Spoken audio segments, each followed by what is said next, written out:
Hey guys, tonight we are diving headfirst into a topic that Hollywood loves to get wrong: love, sex, and everything in between in the American Wild West. Forget the dramatic standoffs at high noon and the dashing cowboys who always win the girl. The reality was a lot more, dusty and awkward.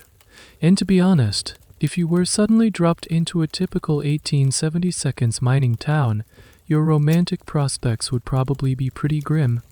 You might not even survive the first week's sanitation standards, let alone find a date.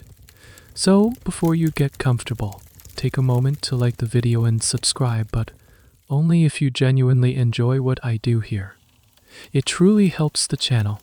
And while you're at it, let me know in the comments what city you're listening from and what time it is for you.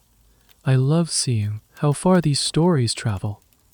Now, dim the lights, maybe turn on a fan for that soft background hum, and let's ease into tonight's journey together. The first thing that hits you isn't the vast, open sky or the majestic, painted desert landscape you've seen in postcards. It's the smell. It's a thick, almost tangible cocktail of unwashed bodies, stale tobacco, cheap whiskey, horse manure, and the faint, ever-present scent of wood smoke clinging to damp wool. The second thing you notice is the sound. It's a monotonous, low-frequency hum of male voices, punctuated by a blacksmith's hammer in the distance, a wheezing cough from a nearby tent, and the creak of a wagon wheel that desperately needs grease. There are no children's laughs, no women's voices calling from a porch. There is just men. You're standing on what generously could be called a main street, but is really just a wider patch of mud between two rows of hastily constructed wooden buildings. And everywhere you look, it's a sea of beards, dusty hats, and worn-out trousers. Young men with hopeful, naive eyes, barely out of their teens, stand shoulder to shoulder with grizzled, sun-cracked prospectors who look like they were born old. You've been in this makeshift town, let's call it Last Chance Gulch, for 3 days. You've seen hundreds of faces, and you haven't seen a single woman. Not one. This is the fundamental, inescapable truth of the American West that shapes everything else we're going to talk about. It's a world built on a staggering gender imbalance. In the early gold rush camps of California, men outnumbered women by more than 10 to 1. In some remote mining outposts, that ratio could be closer to 100 to 1. This isn't just a statistic, it's a palpable, suffocating social reality. It changes the air you breathe, the conversations you overhear, the very reason the town exists. The men here aren't looking for a community. They're looking for gold, for a stake, for a quick win so they can get out. Family, romance, stability, those are dreams for another place, another time. Then, one afternoon, it happens. A collective hush falls over the street. The hammering stops. The card game on a barrel pauses. Every single man turns his head in the same direction. A wagon, pulled by a tired-looking mule, is trundling into town. And on the driver's seat, next to a man who looks just as weary as his animal, sits a woman. She's not a Hollywood starlet. She's probably in her late 20s but looks 40. Her face is weathered by the sun, her hands are chapped, and she's wearing a simple, faded calico dress and a plain bonnet to shield her from the glare. She's probably a homesteader's wife, here for flour and salt. She doesn't look at anyone, keeping her eyes fixed forward, but her presence is like a magnetic force. The men just stare. It's not necessarily a predatory gaze. It's more like a kind of starved reverence, a desperate thirst for a reminder of a world they left behind. A single bonnet sighting could be the talk of the town for a week. And this is where things get complicated, a point where historians still debate the true psychological fallout. Did this overwhelming male presence and the scarcity of women make men more violently competitive, turning the pursuit of a female partner into a brutal, high-stakes game, or, paradoxically, did it make them more desperate for any semblance of feminine gentility, leading them to idealize women to an almost comical, unattainable degree? The truth, as is often the case, is probably a messy combination of both. You can feel it in the air. This woman in the wagon isn't just a person, she's a symbol. She represents home, civilization, apple pie, clean sheets, and soft-spoken words in a world defined by dirt, sweat, and profanity. You watch as the wagon stops in front of the general store. The woman carefully climbs down, her worn-out boots sinking into the mud. She disappears inside, and the town slowly, almost reluctantly, resumes its noisy masculine rhythm. But something has shifted. The sight of her has stirred up a silent, collective longing. You look at the rough, calloused hands of the men around you, then back at the dusty road where she was. You realize that in a place like this, a woman isn't just a potential partner. She's an idea, an aspiration. And you start to wonder what happens when the rigid, starched ideals of the Victorian era, the world she represents, get unpacked from a trunk and have to survive in a one-room sod house. What happens when the petticoat meets the prairie? You follow that woman in the faded calico dress, not literally, of course, but in your mind's eye. You imagine her reaching her new home, a small log cabin, or more likely, a sod house carved out of the prairie itself. It's one room. The single space is the kitchen, the bedroom, the living room, and the nursery. The floor is packed earth, and a fine layer of dust settles on everything, no matter how often you sweep. Now, imagine her unpacking the trunk she's dragged all the way from Ohio or Pennsylvania. Inside, nestled amongst practical items like iron pots and wool blankets, are the last vestiges of her old life, the artifacts of Victorian femininity. A pair of delicate lace gloves, a hand-painted teacup, a corset stiff with hollow-bone stays, designed to contort her body into the fashionable, lung-crushing hourglass shape. Back east, in the civilized world, a woman's identity was intricately woven into these objects and the ideals they represented. She was the angel in the house. Her domain was the domestic sphere, a haven of cleanliness, piety, and moral purity. Her hands were meant for light embroidery, not for wringing a chicken's neck. Her waist was meant to be cinched, her skin pale, her voice soft. She was expected to be delicate, demure, and largely decorative.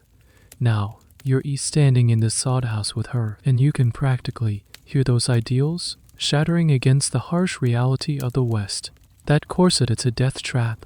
Try wearing that while hauling two heavy buckets of water from a creek half a mile away. Try bending over a fire to cook, with its rigid stays digging into your ribs. It's not just uncomfortable, it's dangerously impractical. Within weeks, you see her quietly tuck it away at the bottom of the trunk, reserved for the rare social event, like a wedding or a funeral. The same goes for the layers of petticoats. A proper Victorian lady might wear 6 or 7 layers under her dress. But here, on the prairie, those voluminous skirts are a menace. They get snagged on sagebrush, caked in mud, and pose a serious fire hazard around the hearth. You watch as she, and thousands of women like her, start shedding those layers, not as a fashion statement, but as a matter of pure survival. And the laundry, oh the laundry. In a world without running water, wash day was an epic, all-day battle. You'd have to haul and heat gallons of water, shave lye soap into a boiling cauldron, scrub clothes on a washboard until your knuckles whir, rinse them, wring them out by hand, and hang them to dry, where the ever-present wind would immediately coat them in a fresh layer of dust.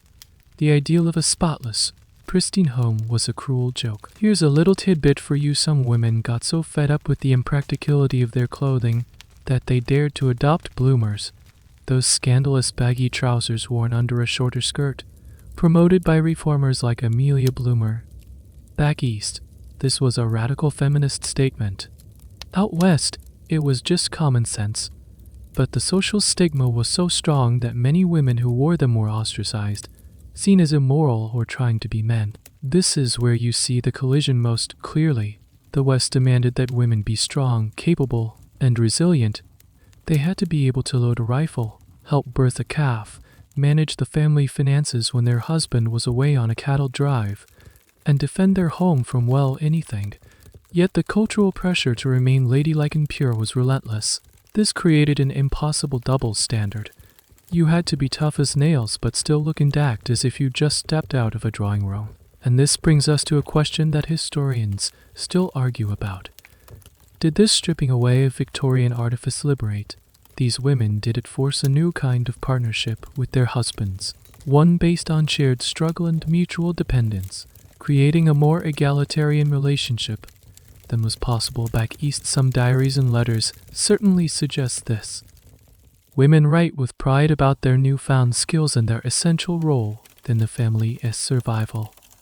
Or did it simply crush them? Did it strip them of their sense of self, their femininity, leaving them feeling isolated, overworked, and perpetually unkempt in a harsh, unforgiving landscape? Other accounts are filled with despair, loneliness, and a deep yearning for the female companionship and structured society they left behind. As you stand there, watching this woman patch a hole in her husband's trousers by the flickering light of a tallow candle, her hands rough and calloused, you realize that the romantic rituals of the East, the chaperoned walks, the formal courtship, the exchange of poetry are as useless here as a silk fan in a blizzard. The rules of attraction in marriage couldn't be based on whispered sweet nothings in a manicured garden. They had to be forged from something far more practical and desperate. And for many women who wanted to go west, and for the thousands of lonely men already there, the process began not with a bashful glance across a ballroom, but with the scratch of a pen on paper. The fire in the hearth of that one-room cabin crackles, casting long, dancing shadows on the walls. Your imaginary homesteader woman pulls a small, worn wooden box from under her cot. Inside, tied with a ribbon, is a small stack of letters. These letters are the reason she's here, in the middle of nowhere, thousands of miles from her home. She is a mail-order bride. And now, you're going to experience this process for yourself. It's not a quirky historical rom-com, it's a high-stakes gamble with your entire future, played through the notoriously slow and unreliable 19th century postal service. Imagine you are a young woman in a crowded New England town in, say, 1875th. Perhaps you're an orphan with no family, a widow with no prospects, or one of 6 daughters in a family with no dowry to offer. Your options are bleak: a life of drudgery in a factory, domestic service in someone else's home, or spinsterhood dependent on the charity of a brother.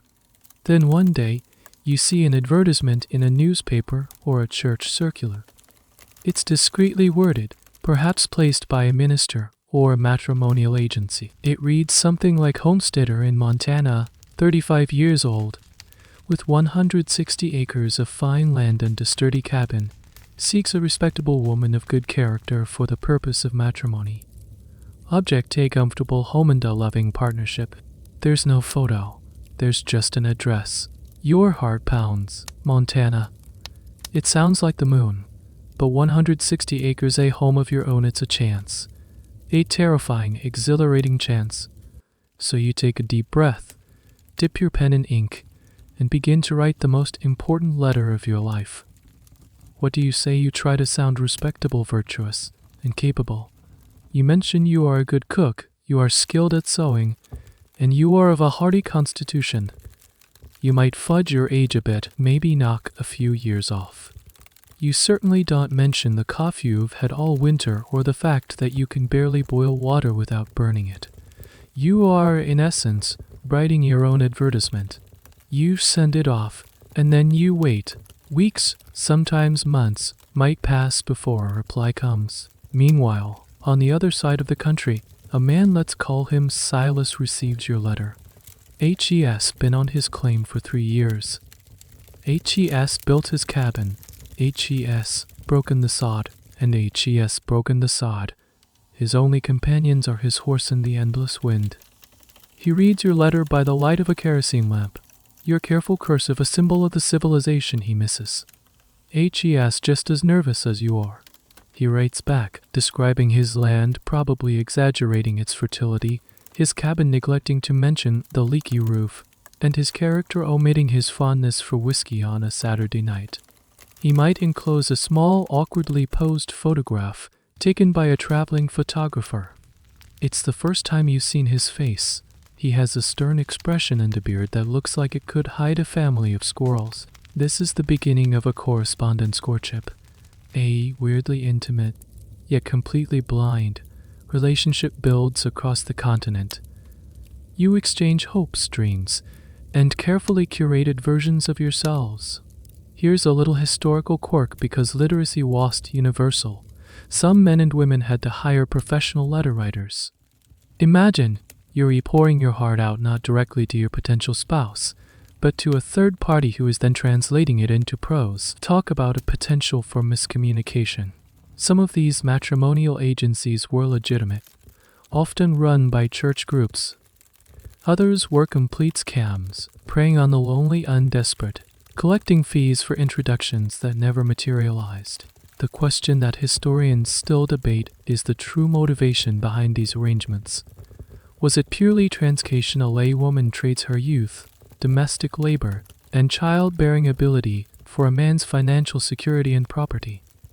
Or was there a genuine search for love and companionship, a belief that two lonely people could build a life together?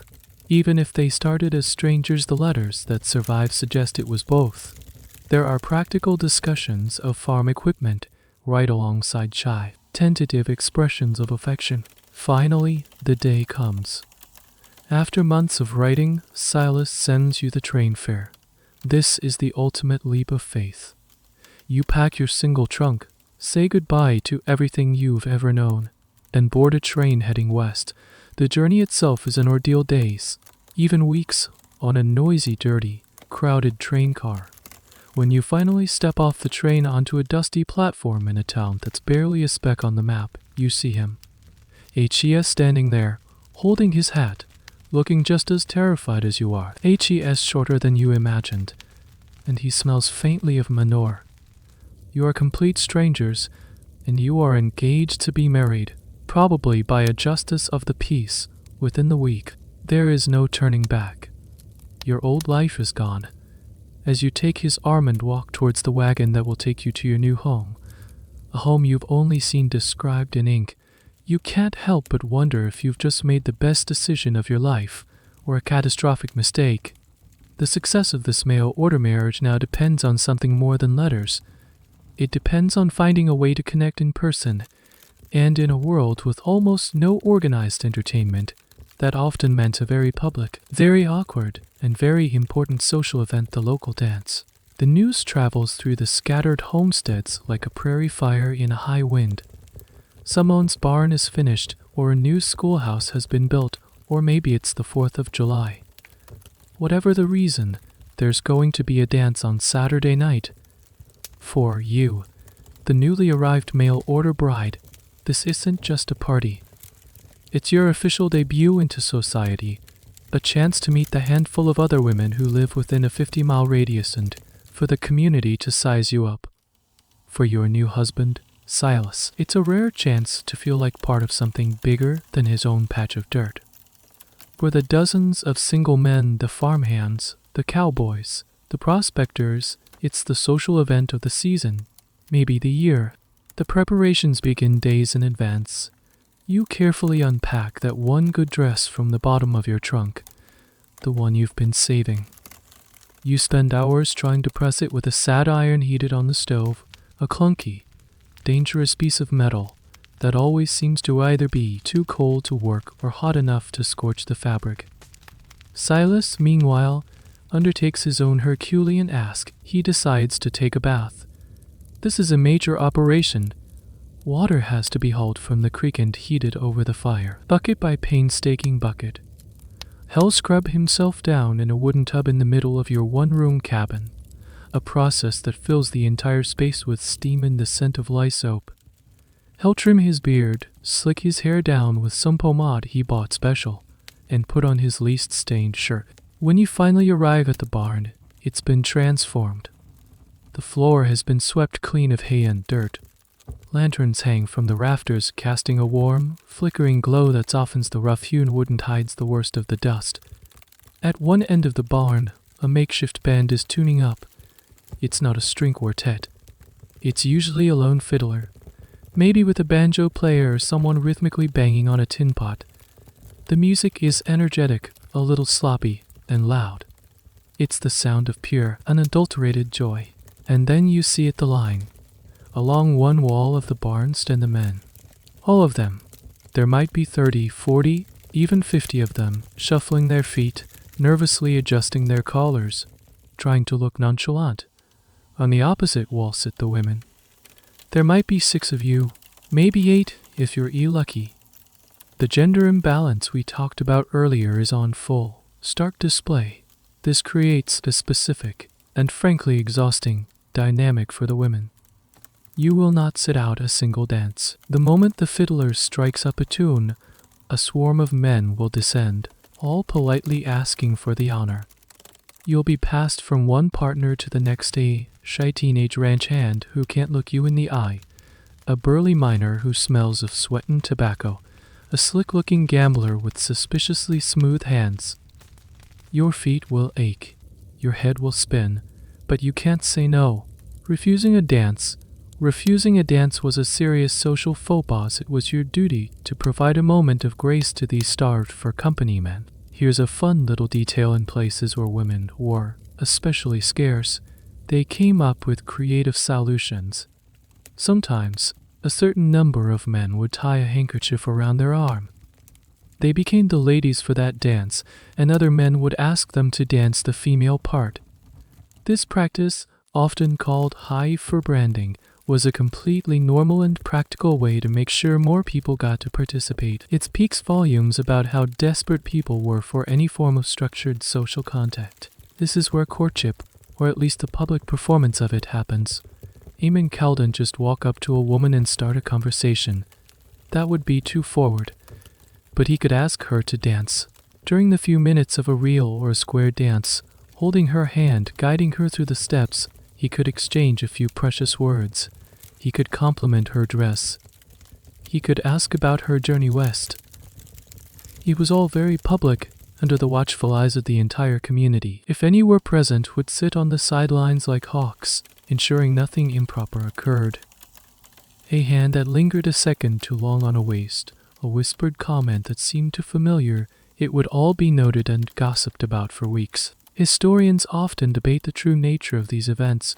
Were they a wholesome, community-building exercise, a vital pressure release valve in a lonely world, or were they a brutal marketplace, where a woman's value was determined by her youth, her beauty, and her dancing stamina, and men competed for a few moments of her attention? The answer, as always, is probably somewhere in the middle. For every shy, sweet romance that blossomed under the lantern light, there was the palpable tension of competition. Fights could, and did, break out in the shadows outside the barn, usually over a perceived slight or a dance that was stolen. As the night wears on, the air gets thick with heat and dust kicked up by dancing feet. You're exhausted, but also strangely exhilarated. You've met your neighbors. You've been welcomed into the fold. As your husband, Silas, proudly guides you through the final waltz of the evening, you see a flicker of something new in his eyes. It's not just the look of a business partner who has secured a domestic asset. It's pride. And maybe, just maybe, the beginning of affection. You realize that for many couples in the West, these public rituals weren't just for fun. They were a crucial step in building a life together. But as you head home in the wagon under a blanket of brilliant stars, you know that the foundation of this life isn't just about shared dances. It's about the shared ownership of something far more tangible, the land itself. The morning after the barn dance, the magic of the lanterns and fiddle music has evaporated, replaced by the stark, unrelenting light of the prairie sun. You step out of the cabin with Silas, and you're not looking at each other, you're both looking out at the land. It stretches to the horizon in every direction, an overwhelming ocean of grass, dirt, and sky. This isn't a romantic landscape from a painting. This is your business partner. It's your livelihood, your jailer, and your legacy, all rolled into one. And you quickly learn that in the West, marriage wasn't just a union of two hearts. It was, for most people, a very pragmatic economic merger. Forget whispered poems and bouquets of roses. The most romantic thing a man like Silas could say to you was, "The soil is good black loam down by the creek," or "I've already got 20 head of cattle." And the deed is free and clear. Love was a luxury, survival was the necessity. The Homestead Act of 1862 was a powerful engine driving this dynamic. It offered 160 acres of public land to any head of a household who was willing to live on it, improve it for 5 years, and pay a small filing fee. A single woman could claim land in her own name, a remarkably progressive piece of legislation for the time. But it was an incredibly difficult life for a woman alone. The physical labor of proving up claim, building a shelter, plowing the land, digging a well was monumental. So for a single man like Silas, who already had his land, acquiring a wife was the next logical step in his business plan. He didn't just need a companion, he needed a partner who could perform a whole separate category of essential labor. Your domain wasn't just the inside of the cabin. It was the chicken coop, the vegetable garden, the dairy operation. You were responsible for raising and processing the food that would keep you both alive through the brutal winters. You preserved vegetables, churned butter, cured meat, and made cheese. The small amount of cash you might earn from selling surplus eggs or butter was often the only hard currency the family saw for months at a time. This wasn't housework, it was a vital contribution to the farm's bottom line. Therefore, courtship and marriage proposals often sounded more like a negotiation. A man would list his assets, the size of his claim, the number of his livestock, the condition of his cabin. A woman, in turn, was assessed on her perceived skills. Could she cook, sew, and manage a garden? Was she hardy and of good childbearing stock? It sounds cold and clinical to our modern ears, but it was the reality. Here's a little tidbit that illustrates this perfectly. In some communities, there was a folk tradition where a woman would bake a pie for a potential suitor. The quality of the pie, the flakiness of the crust, the sweetness of the filling was seen as a direct indicator of her suitability as a wife. This economic reality also profoundly shaped the power dynamics within the marriage. In the East, under the legal doctrine of sea overture, a married woman's legal identity was subsumed by her husband's. He controlled her property, her earnings, everything. But the West, out of sheer necessity, began to chip away at these restrictions. Many Western states and territories passed laws that gave married women more control over their own property and earnings. Was this because Western men were enlightened of feminists? Not really. It was because these laws encouraged women to move west, which was seen as essential for stabilizing the new territories. It was also a recognition of reality. If a woman's labor was essential to the survival of the homestead, it made sense to give her a more concrete stake in it. This brings us to a historical debate that's still very much alive. Did these economic partnerships foster a more equal relationship between men and women? Some scholars argue yes.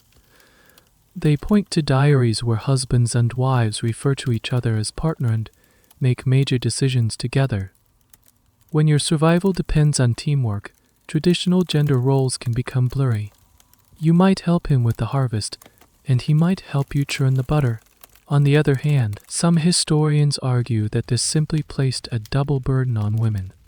They were expected to perform all the traditional female labor and a significant amount of farm labor, while still being legally and socially subordinate to their husbands.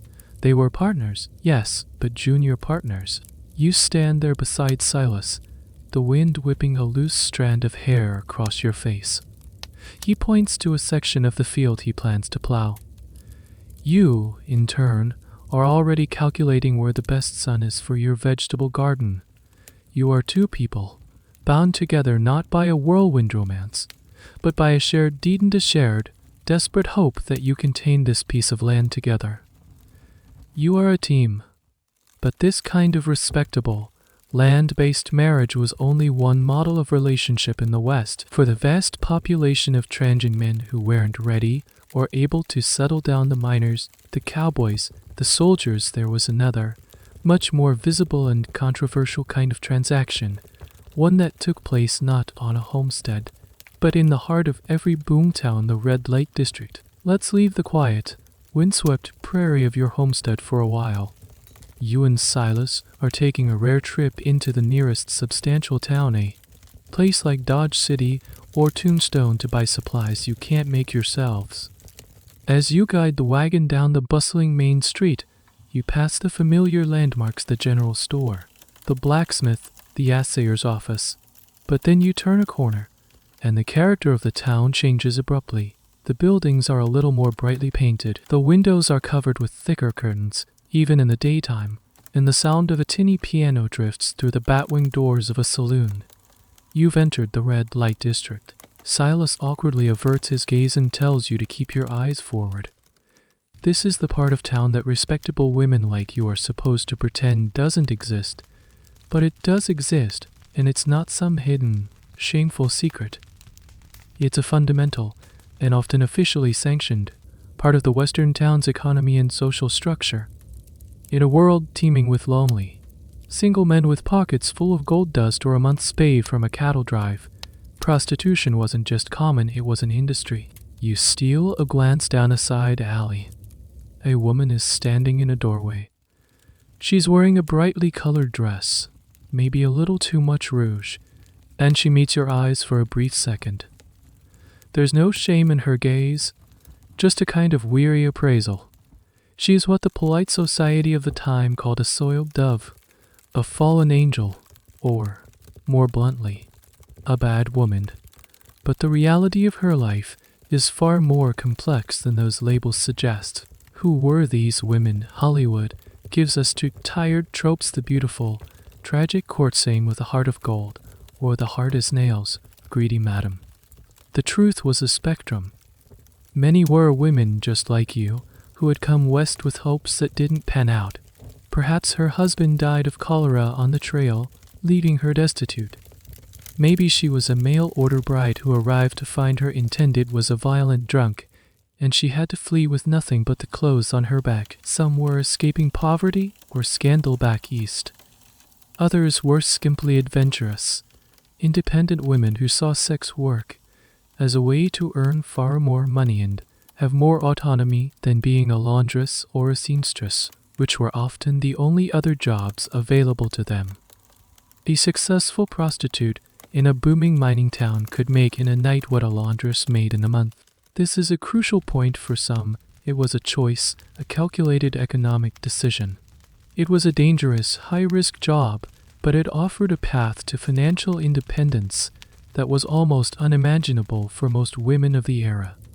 A small but significant number of these women managed to save their money, invest in property or businesses, sometimes even respectable ones like boarding houses or restaurants, but eventually retire into a comfortable middle-class life. They were savvy entrepreneurs in a cash-flush, high-demand market. Of course, for many others, it was not a choice. Some were tricked into it, lured west with false promises of marriage or legitimate work. Others were trapped by debt to a madam or a pimp. And the work itself was fraught with peril. The risk of violence from clients was constant. The threat of disease was ever present, and they faced complete social ostracism from the respectable part of town. You, the homesteader's wife, would be forbidden from speaking to them, even though you might buy fabric from the same general store. This creates a strange and hypocritical social dynamic that historians still find fascinating. The very men who publicly condemned these women and upheld the ideal of the pure woman, the town mayor, the banker, the sheriff, were often their most frequent customers. The red light district functioned as a necessary release valve. The civic leaders tacitly acknowledged that without it, the enormous population of single men might lead to even greater social chaos, with more assaults on respectable women, so they contained it. They regulated it through fines and unofficial zones, which in turn became a steady source of revenue for the city coffers. The money these women earned and spent fueled the entire local economy, from the saloon keepers to the dressmakers to the grocers. As you and Silas steer the wagon past this part of town, you might feel a pang of pity or judgment, or maybe even a strange, unaccompanied flicker of kinship. You both came west seeking a better life. You both are making a living from your bodies, in a way you through the back-breaking labor of homesteading, she through the emotional and physical labor of sex work. You are two sides of the same coin of female survival in the West. You are the good woman, the symbol of home and civilization. She is the bad woman, the symbol of vice and temptation. The town, and the men in it, needed you both to exist. You provide the ideal to strive for, she provides the outlet for the impulses that ideal denies. And as you'll soon discover, even within her world, the world of the bad woman, there was a complex and rigid hierarchy, a pecking order as clearly defined as any in polite society. Your wagon has cleared the main thoroughfare of the red light district, but your curiosity is piqued. You start to notice the subtle differences in the buildings you passed. Not all places of prostitution were created equal. Just like the respectable world had its class distinctions, from the wealthy banker's wife to the poor laundress, the world of the sex trade had its own elaborate and surprisingly rigid hierarchy. To the men who frequented these establishments, the differences were crystal clear, and where a man spent his money said as much about his social standing as the brand of his whiskey. At the very bottom of the ladder were the cribs. Imagine you're a young, down on his luck miner with only a few dollars in your pocket. You're not heading to the fancy, two-story saloon with the piano music. You're heading to a grim, narrow alley behind the main street. Here, you find a row of what can only be described as shacks, each one barely larger than a bed.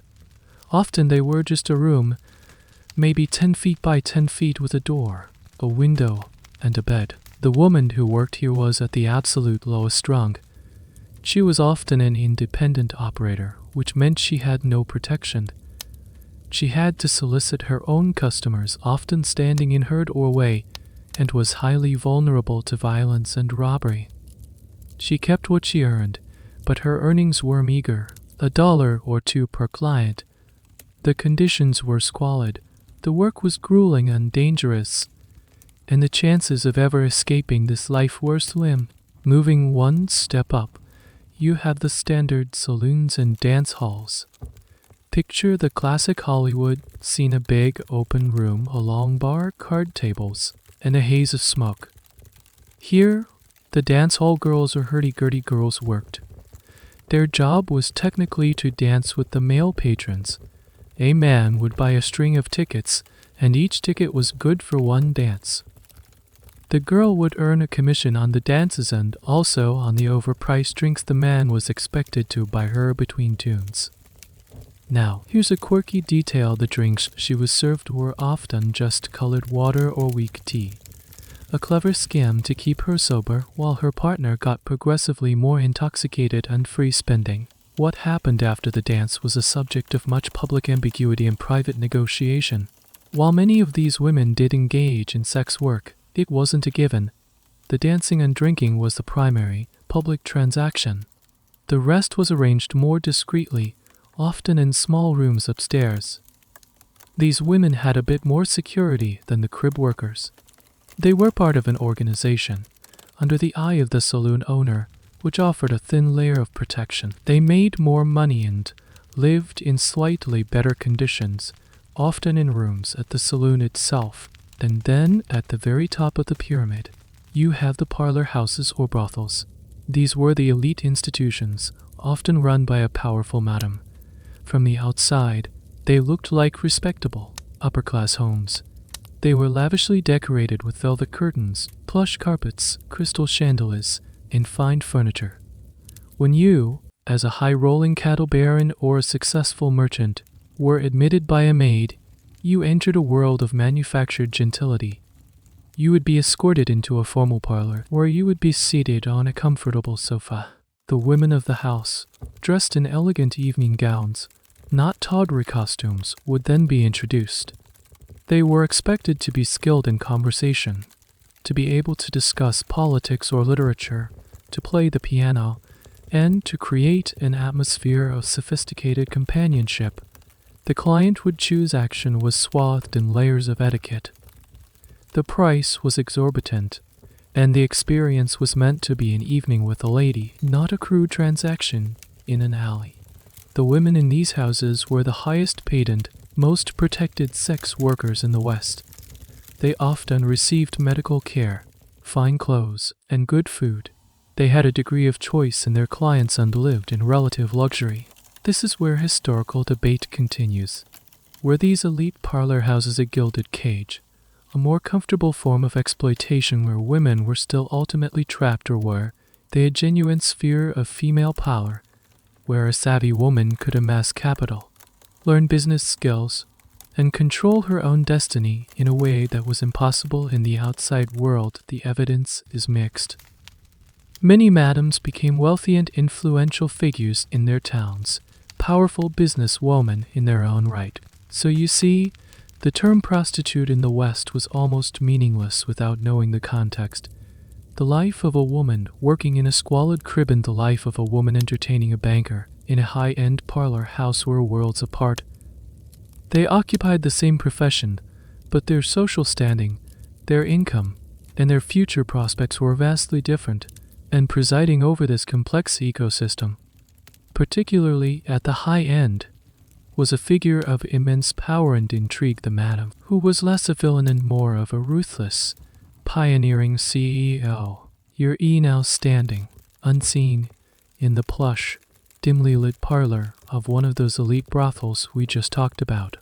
The air smells of expensive perfume, cigar smoke, and beeswax polish. The quiet clinking of whiskey glasses and the murmur of low conversation are a world away from the rowdy din of the saloon down the street. And presiding over this carefully curated atmosphere is a woman, just perhaps in her 40s, dressed in expensive black silk, not flashy but radiating authority. Her hair is perfectly coiffed, and her eyes miss nothing. This is the madame, and you need to forget every cartoonish caricature you've ever seen. She is not a monster who preys on innocent girls. She is a businesswoman, and in the hyper-masculine world of the West, she is one of the most powerful and autonomous women you could ever hope to meet. Let's call her Madame Rose. Rose likely started her career much lower on the ladder. She might have been a dance hall girl, or even worked in a less reputable house, but she was disciplined, and she knew how to save money. More importantly, she understood business.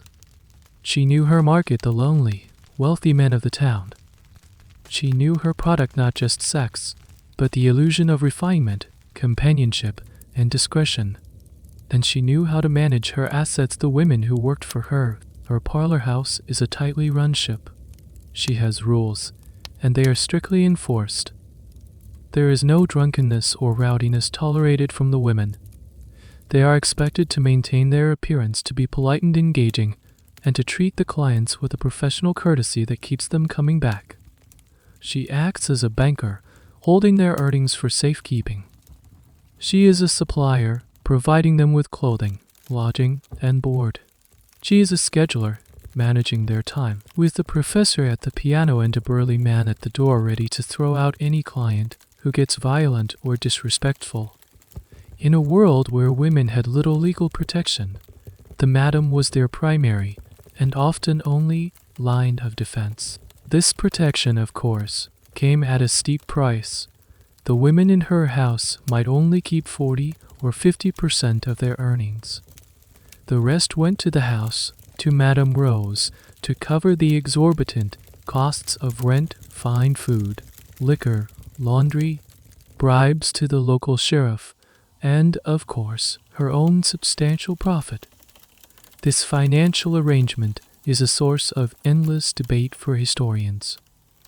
Was the Madame Man exploitative parasite, taking the lion's share of the money her girls, or as she served the money earned, or was she offering safety, security, and a high-class way, until that the women couldn't access on their own, and therefore earning her cut? The answer is a frustrating yes to both. Here's a fascinating detail about these women. Many of the most successful madams were excellent investors.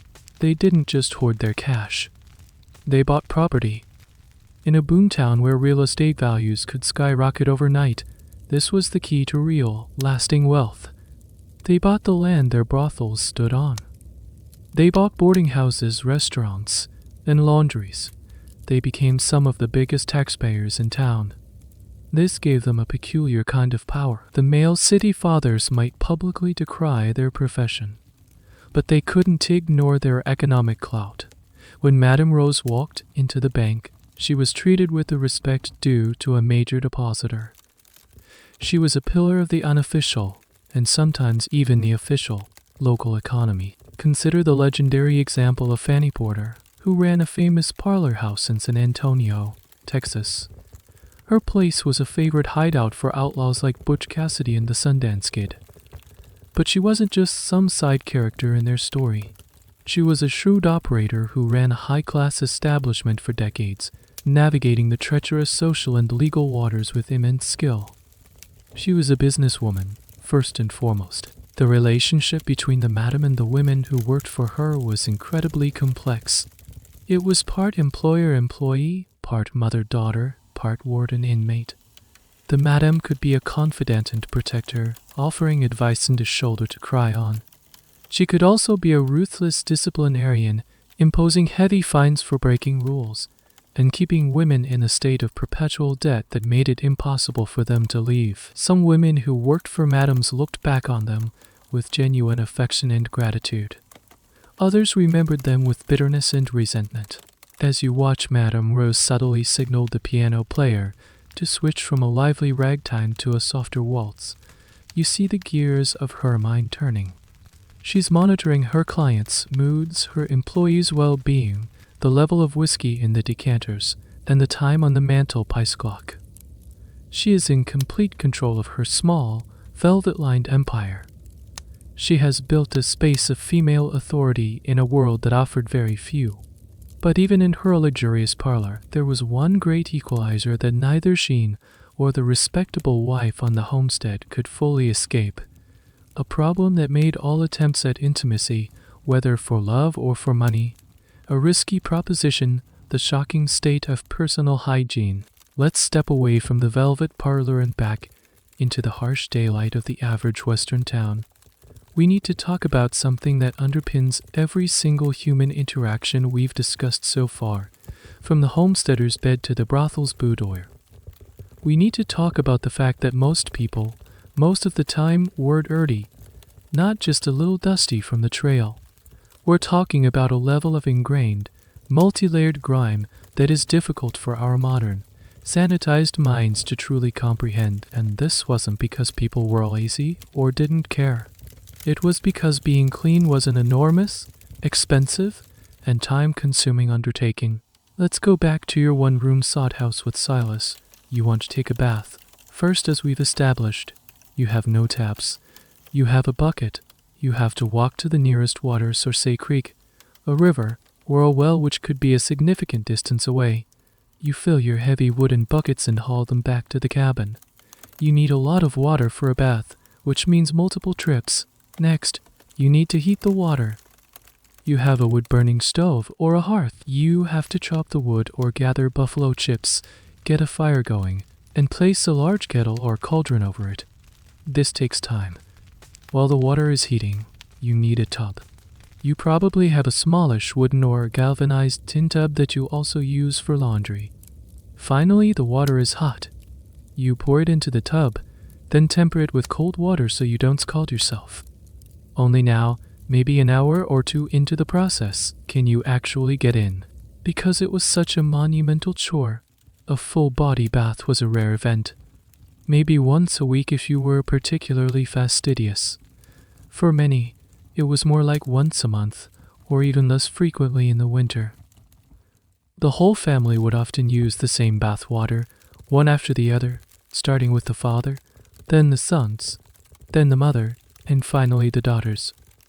By the time the last person got in, the water would be a lukewarm, gray soup. This lack of bathing had obvious consequences for intimacy. People simply smelled. They smelled of sweat, wood smoke, horses, and whatever they did for a living. And this was the norm. Everyone smelled. It was a shared sensory experience. But it wasn't just about smell. It was about health. Skin infections, lice, and fleas were rampant, A small cut, covered in dirt and left unwashed, could easily become lethally infected. Now, consider the world of the prostitute. For them, cleanliness was a professional necessity. A woman in a high-class parlor house was expected to be clean, and the house itself would have had better facilities. Madams knew that hygiene was good for business. They might have a dedicated bathroom, or at least a system for providing hot water to the rooms. In fact, one of the services a brothel offered was the chance for a man to get a proper bath.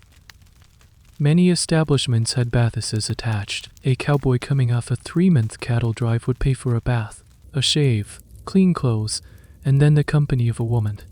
It was a full-service package, but even here, the risks were enormous.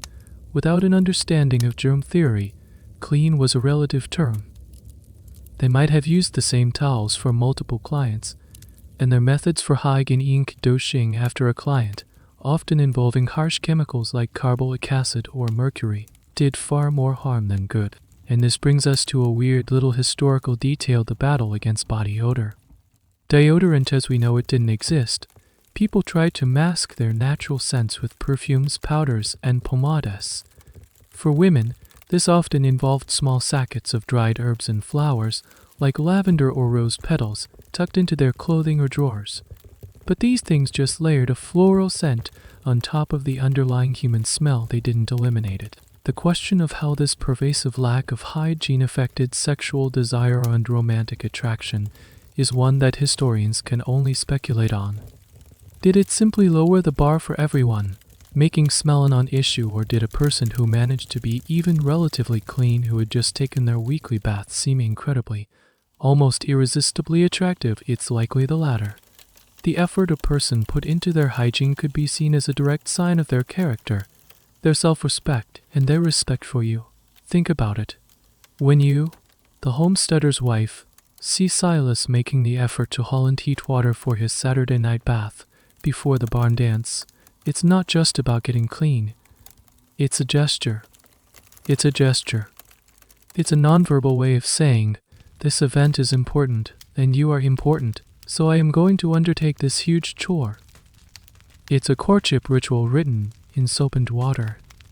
In a world of overwhelming dust and dirt, the simple, clean scent of a freshly laundered shirt or a recently washed body could be one of the most intimate and alluring things imaginable.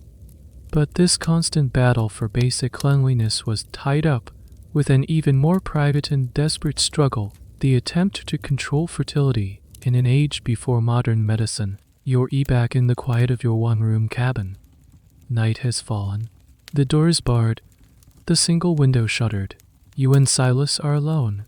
For a homesteader couple, intimacy wasn't just about affection, it was an expected, even required, part of the marital contract. But every single time you are together, a shadow looms in the back of your mind. It's the terrifying, life-altering prospect of pregnancy. In our modern world, family planning is a given.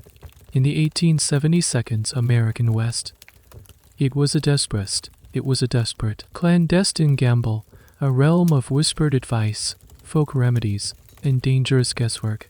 For you, a woman on a remote homestead, another baby could be a catastrophe. You already have 2 small children. The farm is barely breaking even.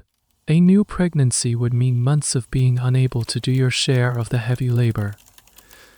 A new mouth to feed would strain your meager resources to the breaking point. And childbirth itself, far from any doctor, was a life-threatening event, so you are highly motivated to prevent it. The most common and, frankly, the only truly reliable method of birth control at the time was abstinence. But in a marriage, that was often not a viable or desirable long-term solution.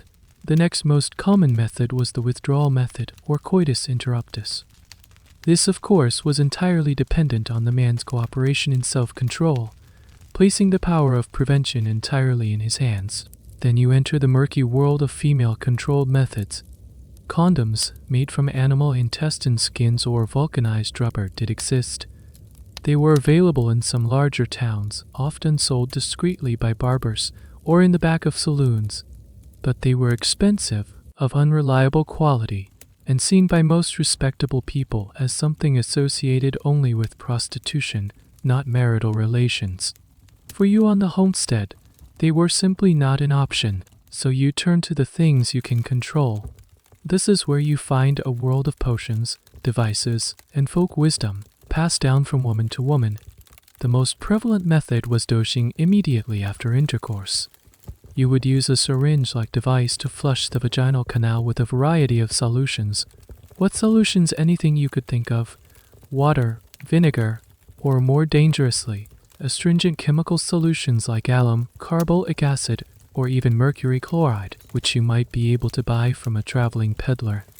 These were not only largely ineffective, sperm are much too fast, but they could cause severe internal burns, scarring, and long-term health problems. You might also have heard of womb veils or diaphragms, early versions of which existed, often made of rubber. But getting one required a visit to a sympathetic doctor in a city, a journey you couldn't make. So some women improvised, using sponges, balls of soft wool, or even half a lemon as a makeshift cervical cap. The effectiveness of these methods was minimal, and the risk of infection was high. And then there were the potions. You might have a recipe passed down from your mother for a bitter herbal tea to bring on your menses if you were late. These abortifacient herbs, things like tansy, penurial, or cotton root bark, were a common part of the folk medicine cabinet. They worked by inducing uterine contractions, but the dosage was pure guesswork. Too little, and nothing would happen. Too much, and you could cause violent, uncontrollable hemorrhaging, leading to your own death along with the termination of the pregnancy. Here's a bizarre historical detail that highlights the desperation. Some medical advice columns of the day would give instructions for how to restore the monthly flow, using coded language that everyone understood. They would never say how to cause an abortion, but would phrase it as a remedy for menstrual suppression. It was a way of sharing forbidden knowledge in plain sight. The Comstock Act of 1873 made this situation even worse. This federal law made it illegal to send any obscene, lewd, or lascivious material through the mail. This was interpreted to include any information whatsoever about contraception or abortion. So, doctors could be arrested for mailing advice to patients. Women could be arrested for sharing pamphlets. This drove the entire subject further underground, making it even harder to distinguish between legitimate medical advice and dangerous quackery. The historical debate here is fierce. Some historians view this period as one of brutal patriarchal control, where women were forced into constant, unwanted childbearing by a society that denied them basic knowledge and bodily autonomy. Others, however, argue that despite the obstacles, women were not passive victims. They actively sought out information, formed underground networks to share knowledge, and used the often risky methods available to them to exert some control over their reproductive lives. The sheer variety of contraceptive methods found by archaeologists and historians suggests a widespread and determined effort to control family size. So as you lie there in the dark, you are performing a silent, desperate calculus of risk. The risk of another pregnancy versus the risk of an ineffective or dangerous contraceptive method. This was a matter of life and death for you and your existing family, and if prevention failed, as it so often did, you would have to face the ultimate frontier ordeal: childbirth, with no doctor, no hospital, and no guarantee of survival. The months of worry have passed, and the inevitable has happened. You are pregnant. As your belly grows, so does a quiet, gnawing fear. You are out in a city with a hospital and a team of doctors. You are on a homestead 20 miles from the nearest town, and the only doctor there is a man who is also the town barber and pulls teeth on the side. Giving birth in the American West was, to put it bluntly, one of the most dangerous things a woman could do. Complications that are minor and manageable today may be in the breech position, a postpartum hemorrhage. A subsequent infection were very often a death sentence. Your husband, Silas, is a good man, but he is terrified and, frankly, useless in this situation. the world of childbirth was considered an exclusively female domain. The presence of a man, even the husband, was often thought to be improper or to bring bad luck. So as your time draws near, you will be sent outside to boil water, pace nervously, and stay out of the way. Your survival and the baby's will depend not on a medical professional, but on a network of neighbors, the informal sisterhood of the frontier. Weeks before your due date, Silas would have ridden out to the nearest neighboring homesteads, maybe 5, 10, or even 20 miles away. Each he'd deliver the message your time is coming. When your labor begins, he'll ride out again to fetch the granny woman or midwife. This isn't a certified nurse midwife in the modern sense.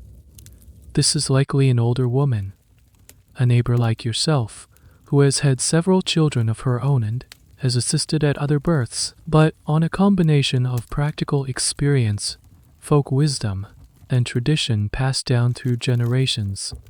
She is the most important person in the room. Soon other neighbor women arrive. They bustle into your small cabin, taking over completely. They shoo Silas out, put a kettle on the stove, and create a calm, supportive atmosphere. They are your nurses, your coaches, and your emotional support system.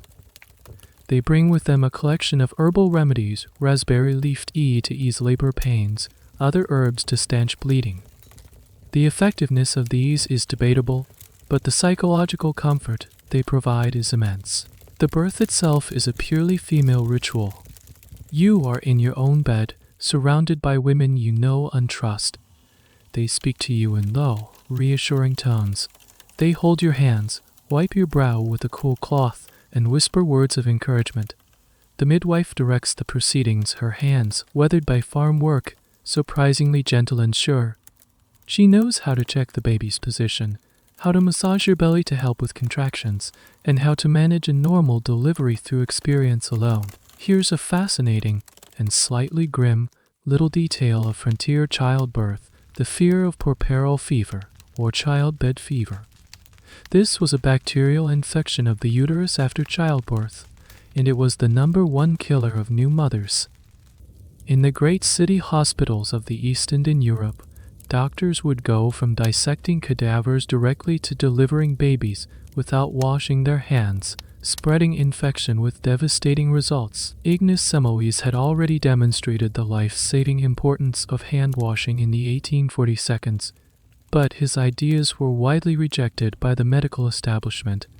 Ironically, you, in your primitive sod house, might actually be safer. The midwife, with her nonsequential approach, wasn't examining multiple patients or coming from an autopsy. Her hands, washed simply with soap and water, were likely cleaner than those of a prestigious city doctor. Historians often debate the true nature of this female-centric birthing world. Was it a relic of a pre-scientific age, full of dangerous superstitions that put women at risk, or was it a powerful and effective system of social support, where women's emotional and physical needs were attended to in a way that the cold, male-dominated medical field of the time completely ignored? The evidence suggests it was a complex mix. The frontier midwife and her team of neighbors probably offered a superior experience, less intervention, more emotional support, and ironically, a lower risk of doctor-induced infection. But when something went seriously wrong, a baby that wouldn't turn, a placenta that wouldn't deliver, her folk remedies were useless. In those moments, the absence of a trained surgeon was catastrophic. Let's say everything goes well. The baby is born, healthy and crying. The women clean up the cabin, prepare a meal for you, and ensure you are comfortably settled in bed. They will stay for days, even weeks, in a rotation. They'll do your laundry, cook the meals, care for your other children, and tend the garden, allowing you the crucial time to rest and recover. This wasn't charity, it was a system of mutual obligation. They help you now, because in a year or two, you will be called upon to do the same for them. It was a life-sustaining web of female solidarity, woven out of shared experience and necessity. As you lie in your bed, your newborn sleeping beside you, and you hear the familiar voices of your neighbors in your cabin, you feel a profound sense of gratitude. You have a new child, and you are not alone. You realize that the bonds of love and community in the West are not limited to the conventional family unit. They extend across miles of empty prairie, connecting women in a powerful, unspoken pact. But this model of community, this Anglo-American experience, was not the only one. All around you, other cultures were navigating love, sex, and family in vastly different ways. You're standing on a ridge overlooking your homestead. The neat square of your plowed field and your tiny cabin look like a child's toy set against the immense, ancient landscape. For you, and for most of the white settlers arriving in the West, this land was empty, a blank slate on which to build a new life based on the values you brought with you: monogamous marriage, the nuclear family, and private property. But the land wasn't empty, and your way of life was the only one. For thousands of years before your arrival, the original inhabitants of this land, the numerous and diverse Native American tribes, had been living, loving, and creating families according to their own complex and varied rules. Let's step away from your Anglo-centric perspective for a moment and try to understand. It's crucial to remember that there was no single Native American view on anything. The Lakota of the Plains, the Pueblo peoples of the Southwest, and the Nez Perce of the Plateau had vastly different languages, religions, and social structures. Their views on marriage, gender, and sexuality were just as diverse. We can spot some common threads that stood in stark contrast to the rigid Victorian ideals you carried in your trunk. For many tribes, marriage was not a religious sacrament officiated by a priest, but a social and economical alliance between two families. The process was often more fluid and practical. A young man might prove his worthiness as a provider by bringing a gift of horses or demonstrating his hunting prowess to the bride's family. If the family accepted, the couple might simply begin living together. The union was recognized by the community, and that was that. There was no piece of paper from a government office, no solemn vows before God. It was a practical arrangement for mutual support in the raising of children. Divorce, which was a scandalous and legally difficult process in your world, was often remarkably simple in many Native cultures.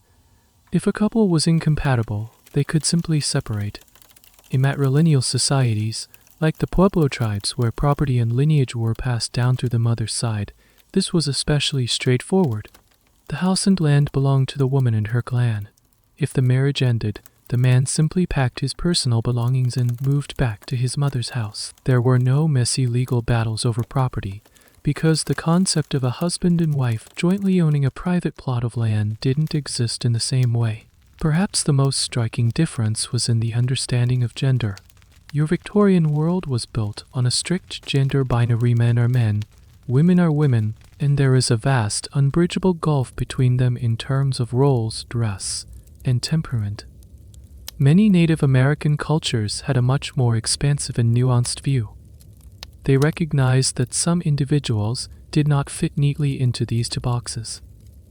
These individuals, who were biologically male but lived as women, or biologically female but lived as men, were not seen as outcasts. On the contrary, they were often revered. These individuals are often referred to today by the pan-Indian term to spirit, though each tribe had its own specific name and role for them. A two-spirit person was seen as having the spirit of both a man and a woman, and this was considered a source of great spiritual power. A male-bodied two-spirit might excel at women's crafts, like pottery and weaving, and could marry a man. A female-bodied two-spirit might be a fierce warrior and hunter, and could marry a woman. These were not seen as homosexual relationships in the modern sense. They were marriages between two people of different, recognized genders: man into spirit, or woman into spirit. These individuals were often healers, shamans, and mediators, their unique perspective seen as a bridge between the physical and spiritual worlds, and between the sexes. This is a point of ongoing scholarly discussion and, sometimes, controversy within communities themselves. How should we understand these historical roles today? Were they an ancient precursor to modern LGBTQ identities? Or is that an anachronistic projection of our own cultural categories onto a completely different system of meaning? Many historians and native scholars argue that shoehorning disparate traditions into Western categories like gay or transgender misses the point, erasing the unique cultural and spiritual significance of these roles. As a white settler in the 19th century, you would have looked upon these practices with a mixture of confusion, fascination, and moral condemnation. The Christian missionaries and government agents who came west saw these fluid family structures and expansive gender roles as savage, immoral, and uncivilized.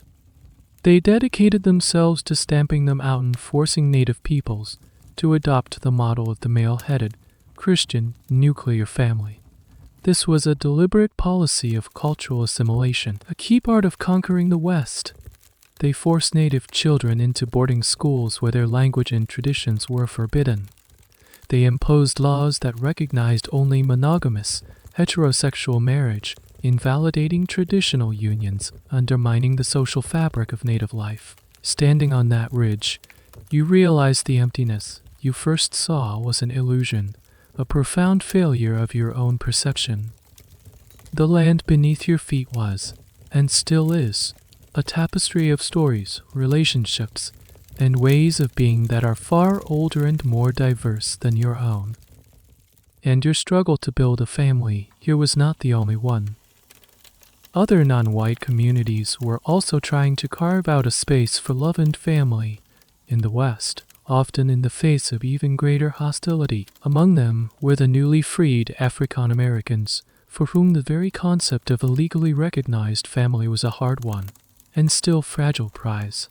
Let's turn our gaze to a different group of pioneers, ones for whom the journey west was not just about land or gold, but about something even more fundamental: freedom.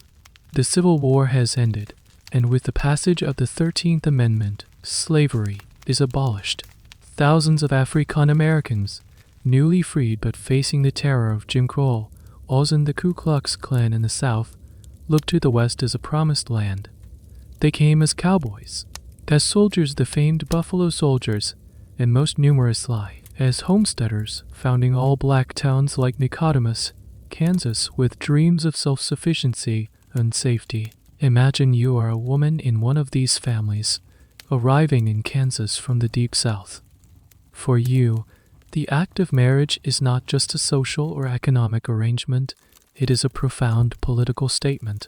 Under slavery, your relationships were never your own. Marriages between enslaved people were not legally recognized. They could be, and frequently were, broken apart at the whim of a master, who could sell your husband, your wife, or your children away from you at any moment. The concept of a stable, nuclear family, which the white homesteaders took for granted, was a luxury you were systematically denied. So now, in the West, the simple act of going to a justice of the peace with your husband to have your union legally recorded is an act of liberation. It is a declaration that your love is real, your family is legitimate, and you are no longer property.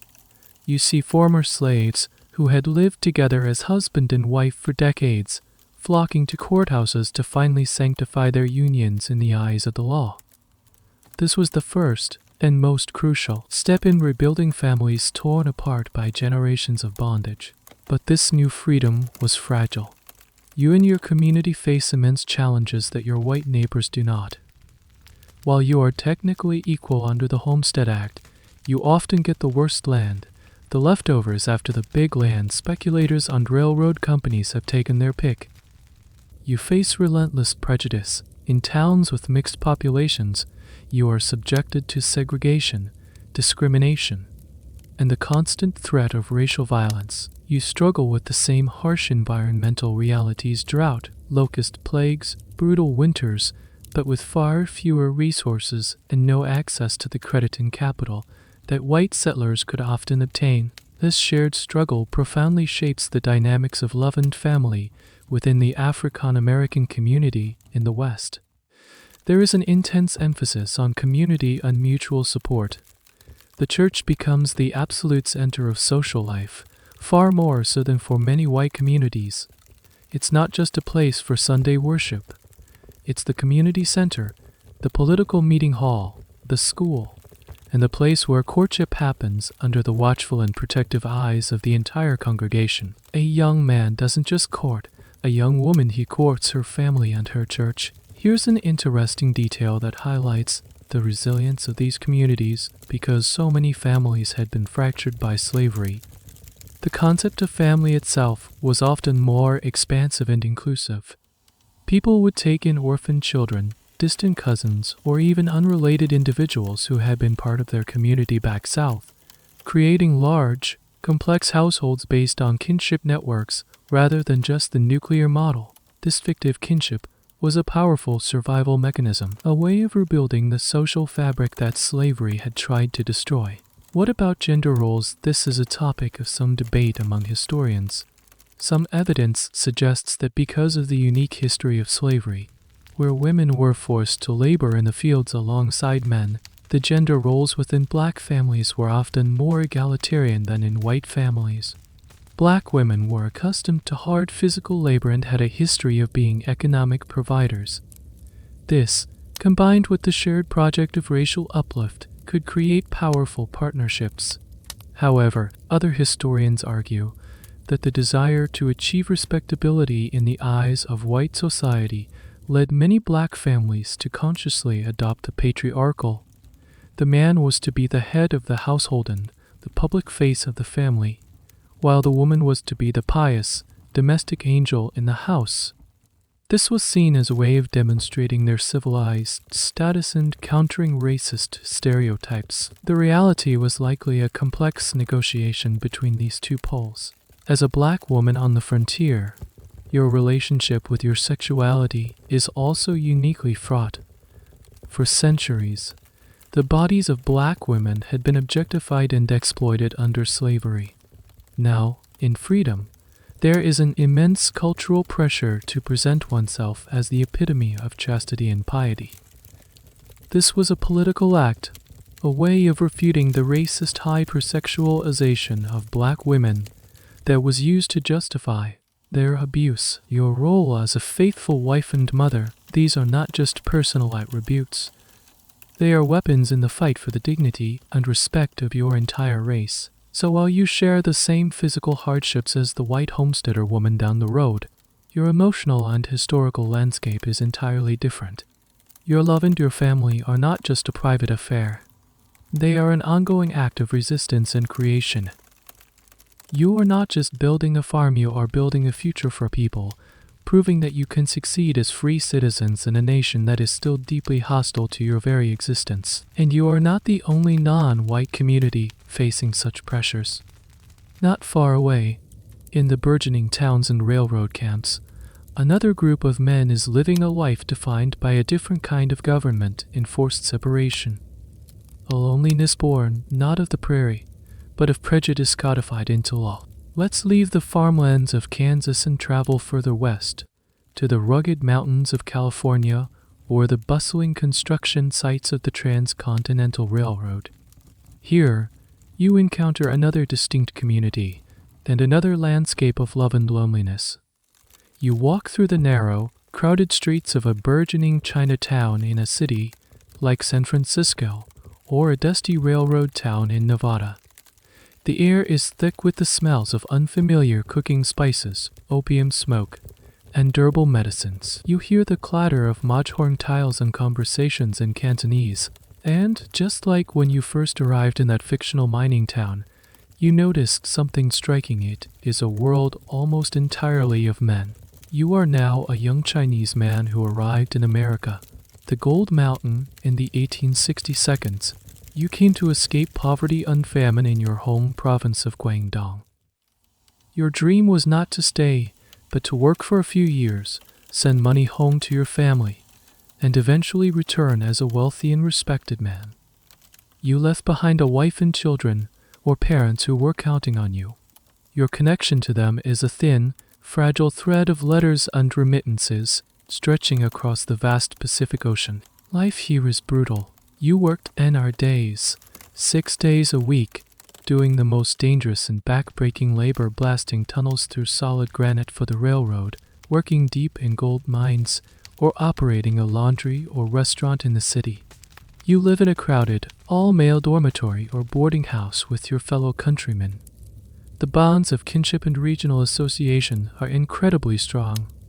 Your company or tong provides a social safety net, helping you find work, sending your money home, and offering protection in a hostile land.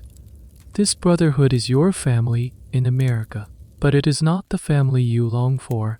You ache with a profound loneliness, a longing for your wife, for the touch of your children. This situation, this bachelor society as it came to be known, was not an accident. It was the direct result of deep-seated American racism. From the moment the Chinese began arriving, they were met with vicious hostility.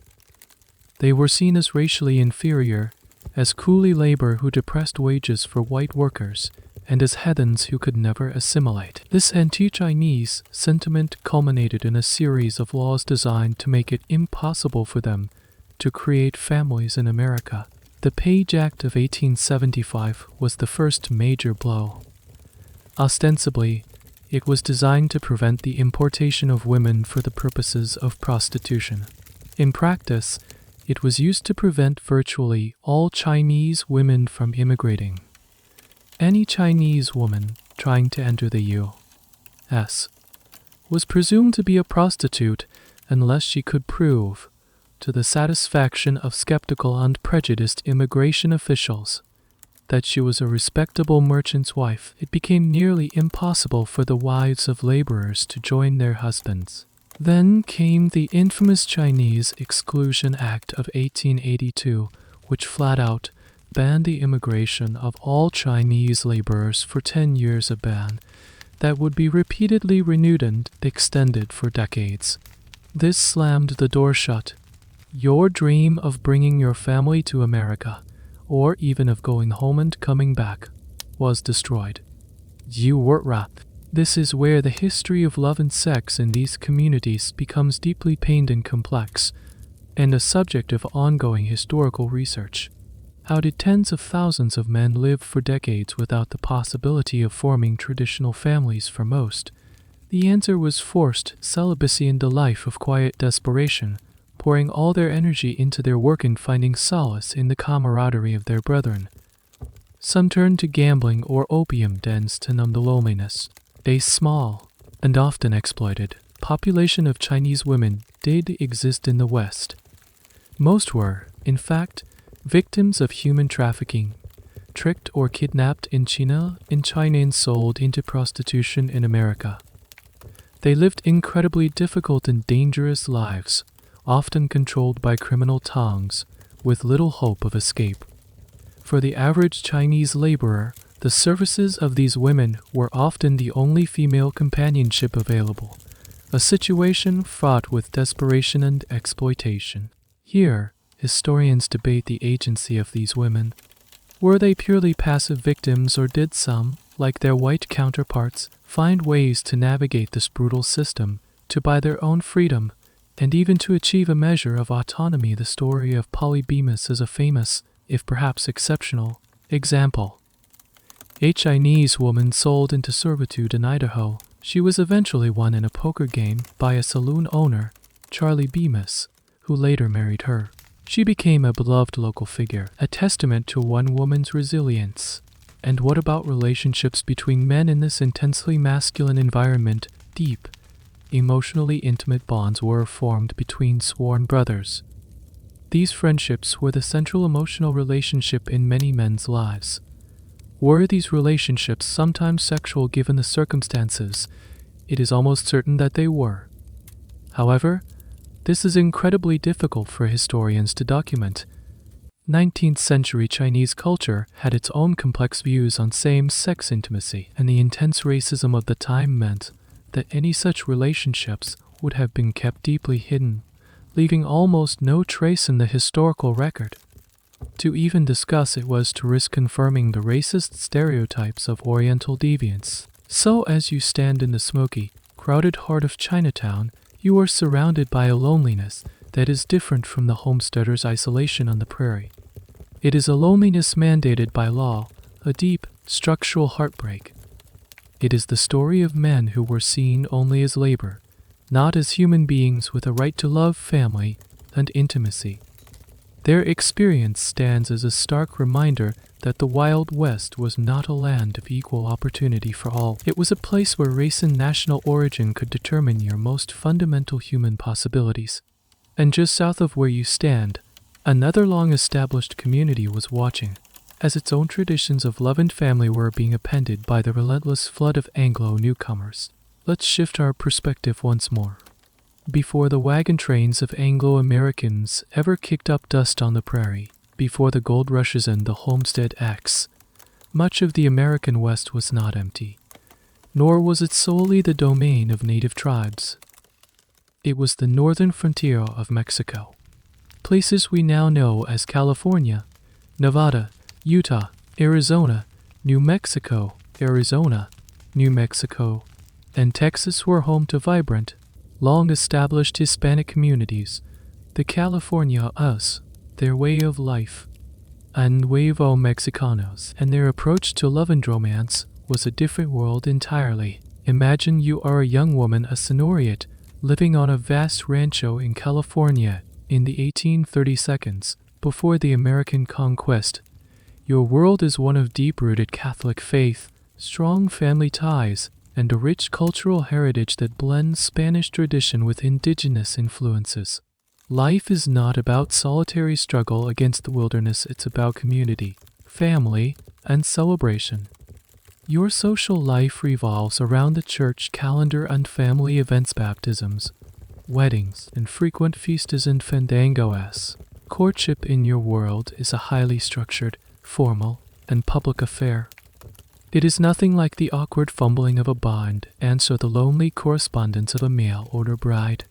When a young man, a caballero, is interested in you, he doesn't approach you directly. That would be a grave insult to your honor and your family's. Instead, he must first seek the permission of your father. He will make a formal visit, often with his own parents, to state his intentions. Your father, as the patriarch, holds absolute authority. If he disapproves, the courtship is over before it begins. If he grants permission, the courtship can proceed, but under the strictest of supervision. You are never, ever left alone with your suitor. Your mother, your older sisters, or a designated duenna or chaperone is always present. You might sit together in the family's parlor, making polite conversation. He might be allowed to visit you at your window, which has a protective iron grill, the classic pelin de la pava, or plucking the turkey, a charming phrase for this kind of chaperone courting. It's all about stolen glances, coded language, and the thrill of a hand brushing against another for a fleeting second under the watchful eye of a chaperone. The young man is expected to demonstrate his ardor through romantic gestures. He might ride his finely trained horse past your window, showing off his horsemanship. The ultimate gesture is the serenade. On a moonlit night, he will come with his friends and a guitar to sing love songs beneath your balcony. This isn't a private moment, it's a public performance for the whole household, and perhaps the neighbors to hear. It's a declaration of his honorable intentions. Here's a delightful detail of this culture, the language of the fan. A young woman could carry on a whole silent conversation with a suitor across a crowded room using only her fan. Snapping it shut could mean I am angry. Resting it on her right cheek could mean yes, while the left cheek meant no. Fanning herself slowly signified I am married, while fanning quickly meant I am engaged or I am interested. It was a complex and subtle art of flirtation, conducted in plain sight but understood only by the participants. The historical debate here often centers on the agency of the woman in this system. From a modern perspective, it can look incredibly repressive. Your choice of husband seems to be entirely in the hands of your father. Marriages were often arranged to consolidate land holdings, forge business alliances, and maintain the family's social standing. A union between two powerful ranchero families was a major economic event. However, to see women as mere pawns is to oversimplify. A daughter's happiness was generally important to her family. While she might not have had absolute freedom of choice, her opinion mattered. She could express her dislike for a suitor, and a loving father would often take that into consideration. The romantic rituals of the serenade in the public courtship also gave her a certain power. She could subtly encourage or discourage a suitor through her responses. Then, in 1848, everything changes. The Mexican-American War ends, and with the Treaty of Guadalupe Hidalgo, your home is suddenly part of the United States. The floodgates open, and a tide of Anglo-American settlers the Yankees pours in. They bring with them a different language, a different religion, Protestantism, and a completely different legal and social system. They do not understand or respect your traditions. They see your leisurely, fiesta-driven lifestyle as lazy. Family-based land ownership is inefficient. Suddenly, you see marriages that would have been unthinkable a generation ago. Ambitious Anglo men, often lawyers or merchants, began to marry the daughters of wealthy California landowners. For the Anglo man, it was a shortcut to acquiring vast tracts of land and social legitimacy. For the California family, it was sometimes a strategic move, a way to protect their property and influence in the new American system by creating a family tie to the new power structure. These cross-colored marriages created a fascinating, and often tense, blend of traditions. Imagine a wedding that combines a Catholic Mass with an American-style reception, a home where both Spanish and English are spoken. But for the most part, the arrival of the Americans meant the tragic decline of this way of life. Through legal chicanery, exorbitant property taxes, and outright squatting, many Hispanic families lost their ancestral lands. Their elaborate, honor-based system of romance and family was pushed to the margins, replaced by the more pragmatic, individualistic, and cash-based Anglo model. And yet, this older world didn't simply vanish. It survived, adapting and blending, contributing its own rich flavor to the complex cultural stew of the American West. But as the West became more settled and Americanized, even the Anglos' own relatively fluid frontier marriage customs began to change, particularly when it came to a topic that was becoming surprisingly less taboo: getting unmarried. Let's go back to your perspective as our Anglo-American homesteader woman.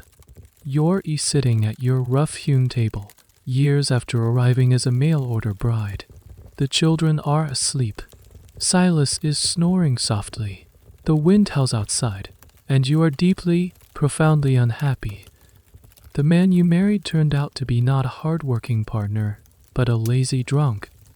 Or perhaps he's a good man, but the crushing loneliness and hardship of this life have simply eroded any affection you once had, leaving nothing but a hollow shell. Back in your old home in the East, this would be your fate, sealed until death. Divorce was a scandalous, ruinously expensive, and almost impossible legal process, reserved for the very wealthy and the very scandalous. But you are not in the East. You are in the West. And here, you have an option that would be shocking to your relatives. Back home you can leave. Surprisingly, for much of the late 19th century, the territories and newly formed states of the American West had some of the most liberal divorce laws in the country, and indeed the world. Why it was because Western legislators were progressive feminists who believed in a woman's right to happiness. The reasons were, as usual, far more pragmatic. First, they wanted to attract female settlers. Lawmakers knew that the massive gender imbalance was a problem for social stability. Offering women an escape hatch from a bad marriage was a powerful incentive. It was a marketing tool. A woman might be more willing to take the gamble of moving west if she knew she wasn't necessarily trapped for life. Second, the West had a culture of mobility and reinvention. People came west to start over. The rigid social structures and ancient legal precedents of the East simply didn't have the same hold. There was a general sense that if a situation wasn't working, you moved on. This applied to mining claims, business ventures, and for many marriages. So, how did it work? States like Indiana, and later territories, like Utah and the Dakotas, became known as divorce mills or divorce colonies. They had two key features: a short residency requirement and broad grounds for divorce. While a state like New York might only grant a divorce for adultery and require years of residency, a territory like Dakota required you to live there for only 90 days. And the list of acceptable reasons for divorce was much longer: neglect to provide, habitual intemperance, drunkenness, and, in some places, a wonderfully vague and useful category like gross neglect of duty or indignities rendering life intolerable. You could, quite literally, pack your bags, take the train to Sioux Falls, South Dakota, live in a boarding house for 3 months, file your papers, have your case heard by a judge, often in a very brief and perfunctory hearing, and walk out a free woman. This created a boom industry in these towns. Hotels, boarding houses, and lawyers catered specifically to this divorce trade. People, mostly women, flocked in from all over the country. Here's a quirky detail: this ease of divorce created a new kind of social anxiety and a new genre of tabloid-style news stories. Eastern newspapers were filled with sensationalist accounts of the divorce colonies, portraying them as dens of immorality that threatened the very fabric of the American family. They published cartoons of women casually hopping off a train in Fargo, getting a quickie divorce, and marrying a new man before the train left the station. Of course, for a woman like you on a remote homestead, simply picking up and moving to a divorce colony wasn't that easy. You needed money for the train fare, for the lawyer, for the 3 months of lodging. But the existence of these laws had a powerful ripple effect. Local courts, even in states without such liberal statutes, were often influenced by the more permissive frontier attitude. A judge in a small western town was more likely to grant a divorce than to grant custody of the children to the mother than his eastern counterpart. He saw firsthand the harsh realities of frontier life and might be more sympathetic to a woman whose husband was a genuine danger to her and her children. This is a hot topic for historical debate. Did these liberal divorce laws actually empower women? Some historians say yes, absolutely. The very option of leaving gave women more leverage within their marriages. A woman could use the threat of divorce to curb a husband's abusive or neglectful behavior. It gave her a power she simply didn't have before. Other scholars are more skeptical. They argue that while divorce was legally easier, a divorced woman, especially with children, faced immense social stigma and devastating poverty. She had no social safety net. Her economic prospects were grim. For many, escaping a bad marriage simply meant trading one form of hardship for another. Despite the difficulties, thousands of women took the chance. They chose uncertainty and poverty over a life of misery. You look at your sleeping children, and then at the door. The howling wind outside sounds a little less like a threat, and a little more like a promise of a different future. This idea of mobility, of breaking away from a partnership that has SOU fed, also applies to another iconic Western relationship, one that has been romanticized, mythologized, and intensely debated for over a century: the partnership between two cowboys. Let's ride out from the settled world of homesteads and towns, away from the complex politics of marriage and divorce, and into the vast, open rangeland. This is the domain of the cowboy. We need to get the Hollywood image out of our heads immediately. The reality wasn't dashing, handsome movie stars. The average cowboy was young, often in his late teens or early 20s. He was likely to be small and weary, not tall and brawny. He was overworked, underpaid, and his life was a cycle of intense, dangerous labor followed by brief periods of explosive, often self-destructive release. And he was almost always single. You're a young man who has just signed on for a cattle drive, a grueling 2-month journey moving thousands of head of longhorns from Texas up to the railheads in Kansas. The work is relentless. You are in the saddle from before sunup to after sundown in all weather. You're choking on dust, roasting in the sun, freezing in hailstorms. You face the constant danger of stampedes, river crossings, and getting thrown from your horse miles from any help. It is a world of extreme physical hardship and profound isolation. And in this world, your most important relationship, the one your life literally depends on, is with your partner. On the trail, cowboys operated in pairs. You and your partner would ride together, stand guard duty together at night, and share the same meager supplies from the chuck wagon. This wasn't a casual friendship.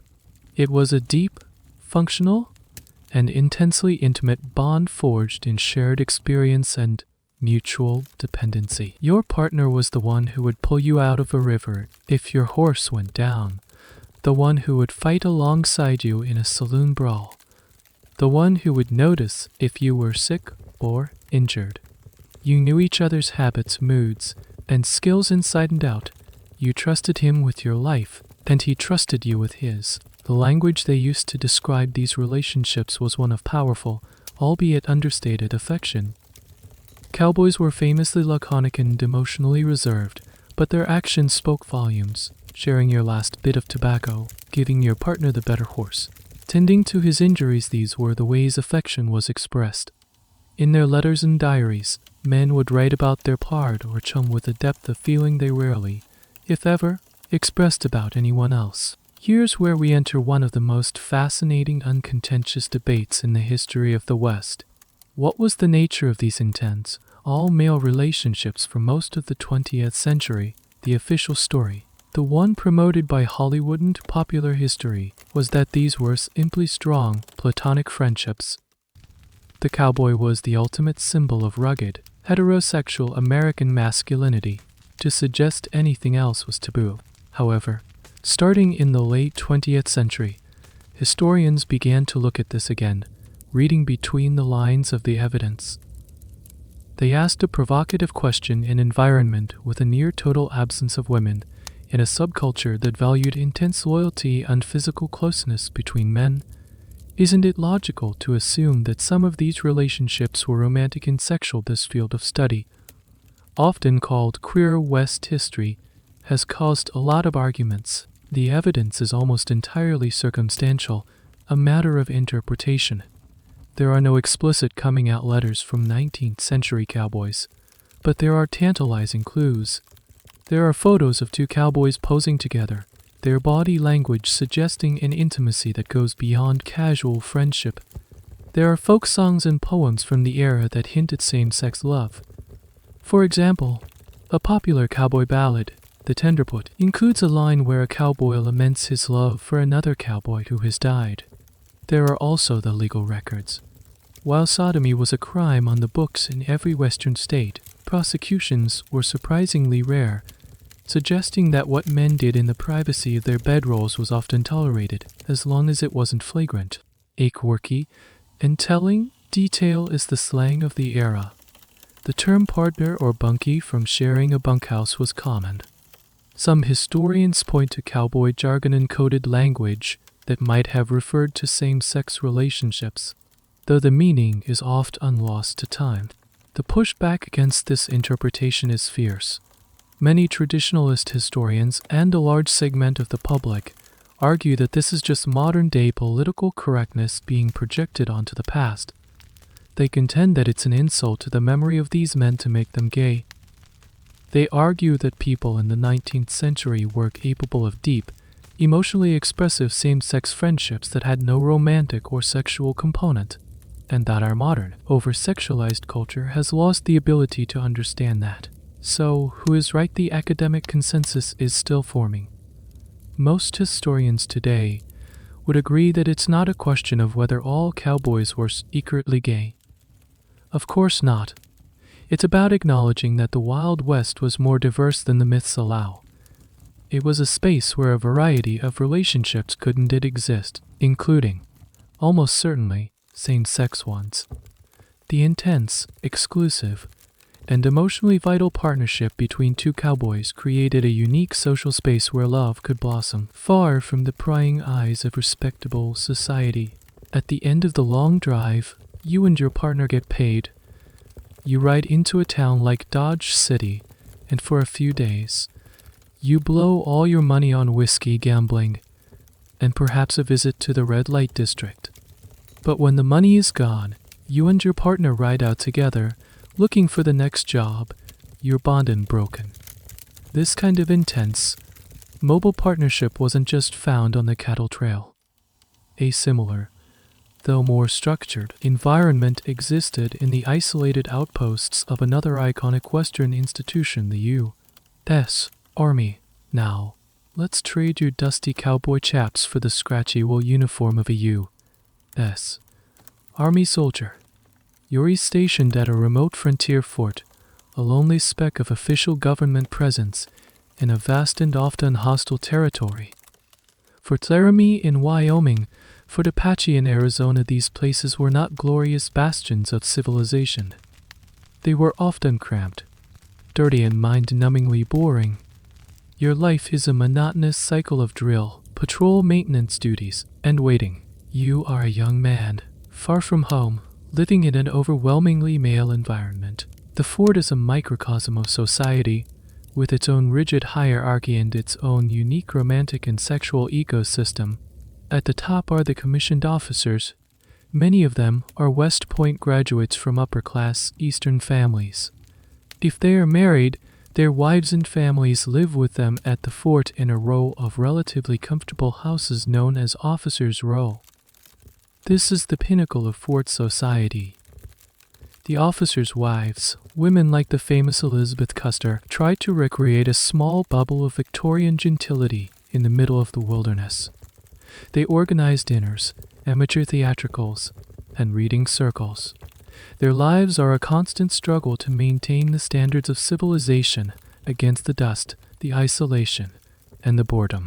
For these women, romance and marriage are governed by the strict codes of the officer class.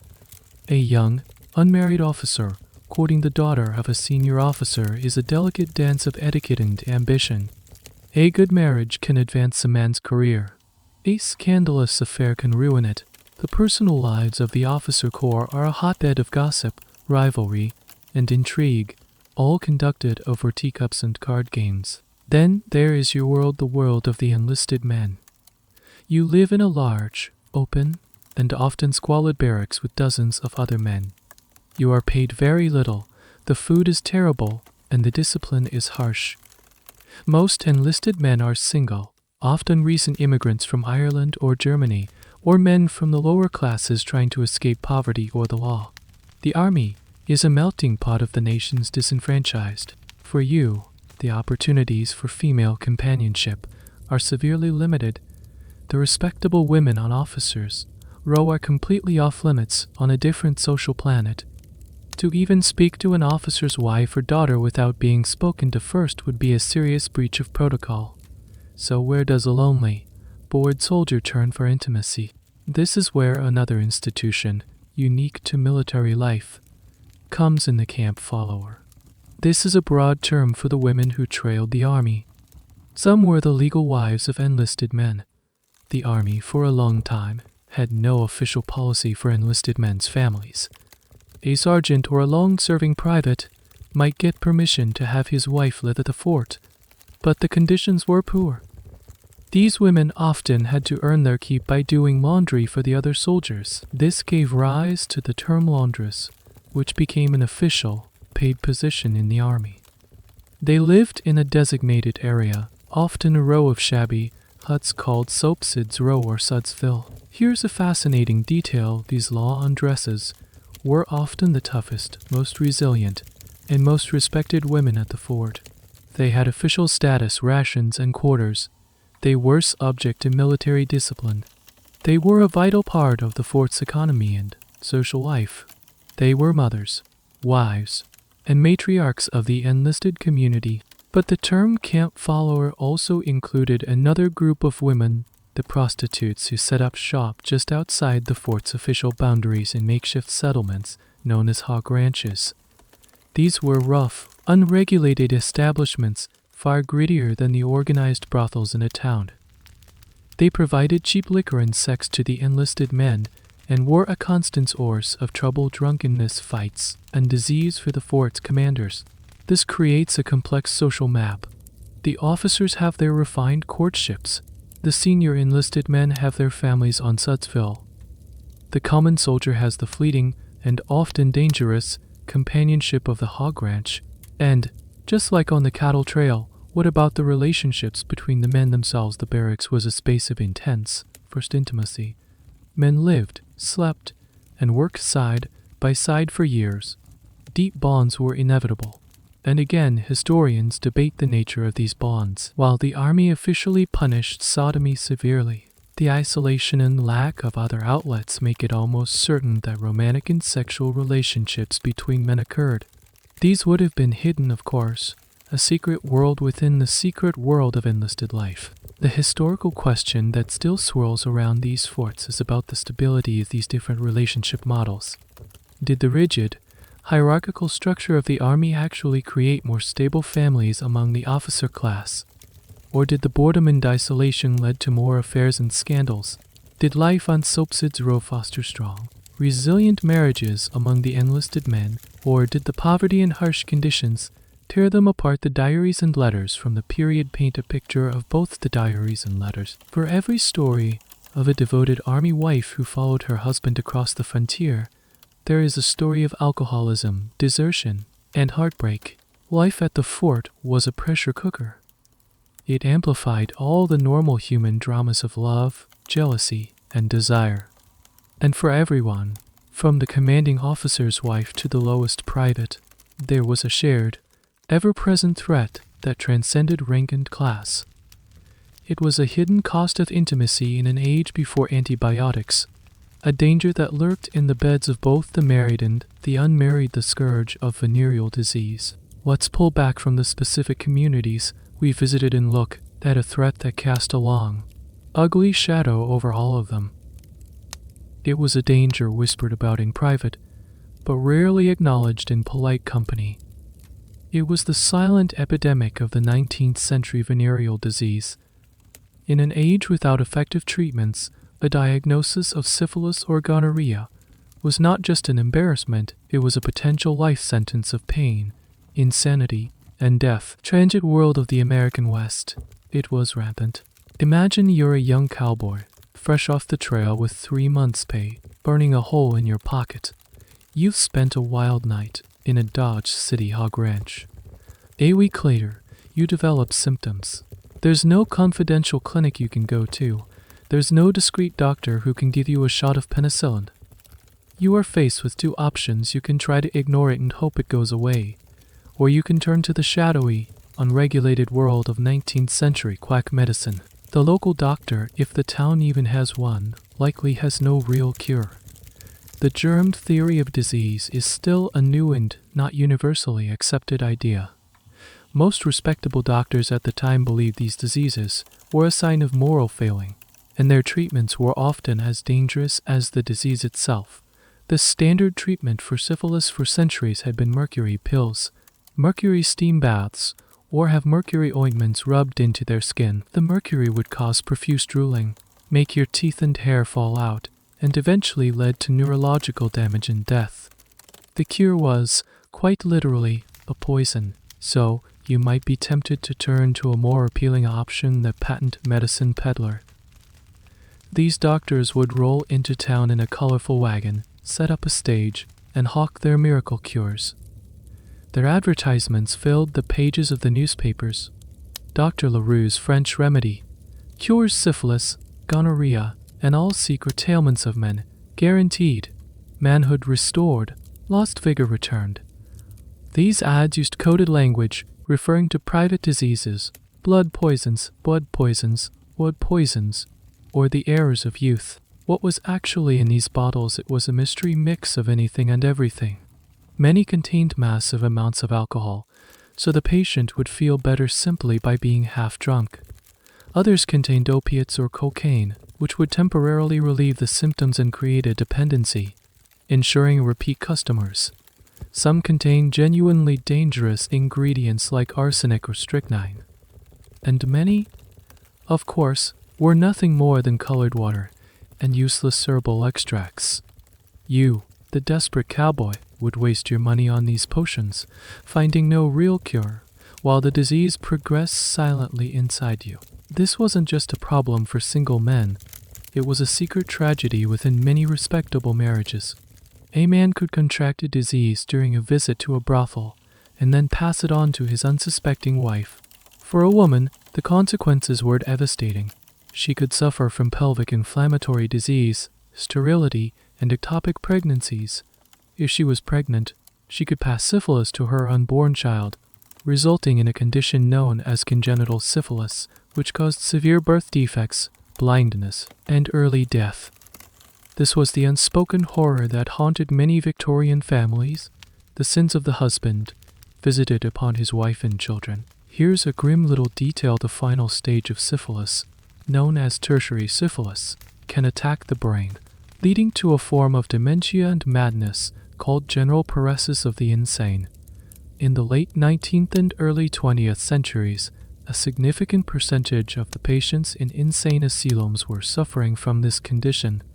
The romantic image of the wandering, love-mad Ophelia belies the much grimmer reality that many of those patients were victims of untreated STDs. The historical debate around this topic is not about whether it happened, but about the scale of the problem and the level of public awareness. How widespread was it really? Because of the social stigma, reliable statistics are impossible to come by. But based on military records, the army tried to keep track of it, and the sheer volume of advertisements for cures, historians believe it was a massive public health crisis. Did people understand how it was transmitted? The general link to sexual contact was understood, but the specifics were cloudy, leading to all sorts of myths, such as the belief that you could get it from a toilet seat or that a man could cure himself by having sex with a virgin. This last belief led to horrific sexual assaults. The military tried to control the spread of disease around their forts with a policy of regulation. They would force the women in the nearby brothels to undergo medical inspections. If a woman was found to be infected, she would be quarantined in a hospital until she was deemed clean. This system, of course, was deeply hypocritical.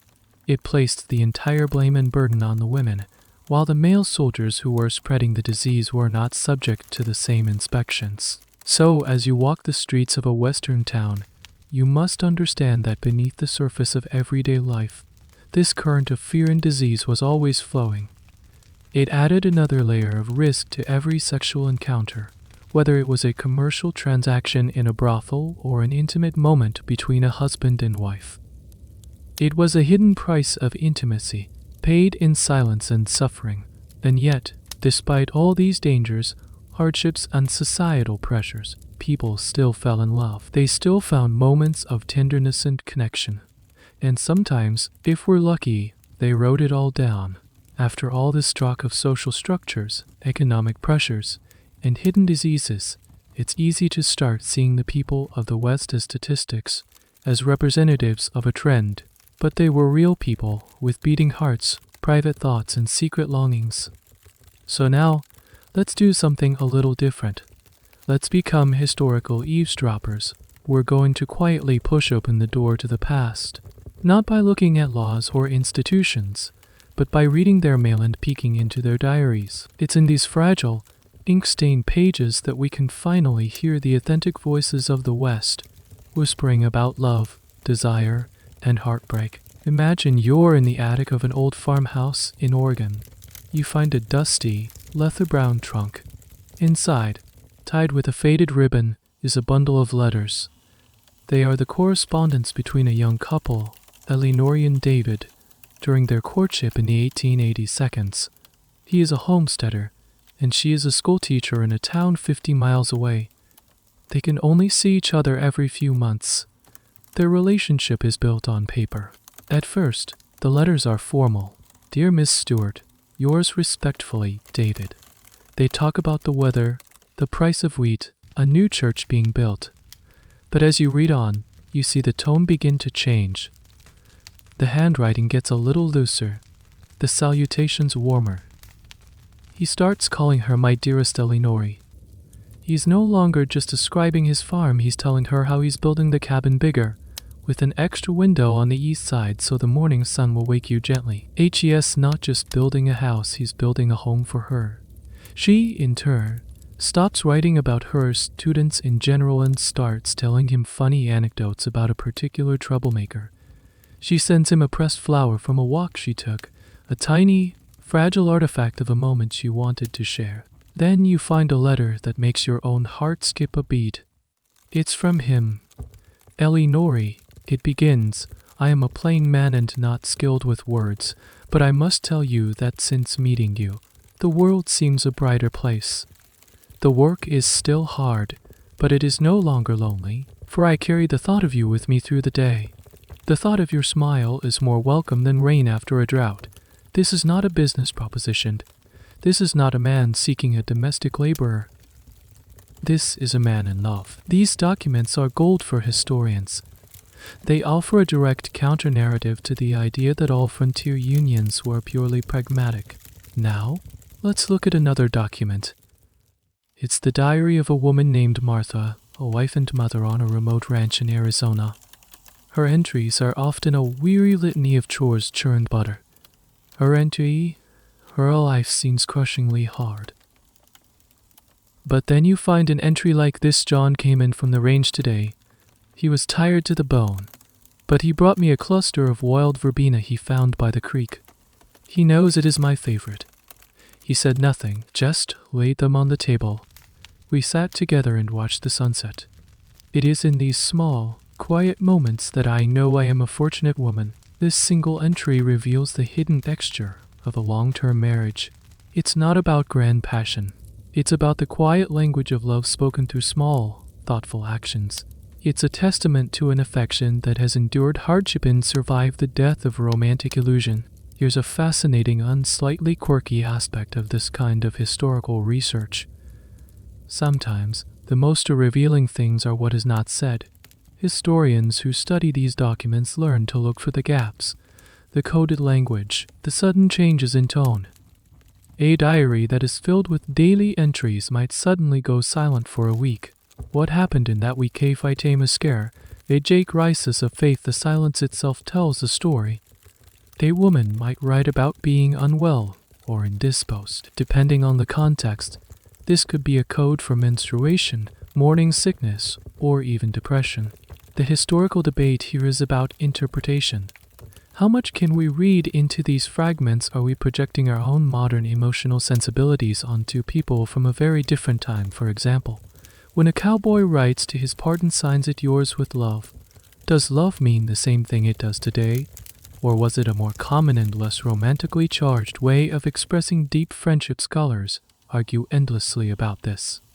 There is no simple answer. We must be careful not to turn these people into characters in our own novels. But even with that caution, it's hard to deny the raw humanity that shines through. You read the desperate letters of a Chinese man to the wife he will never see again.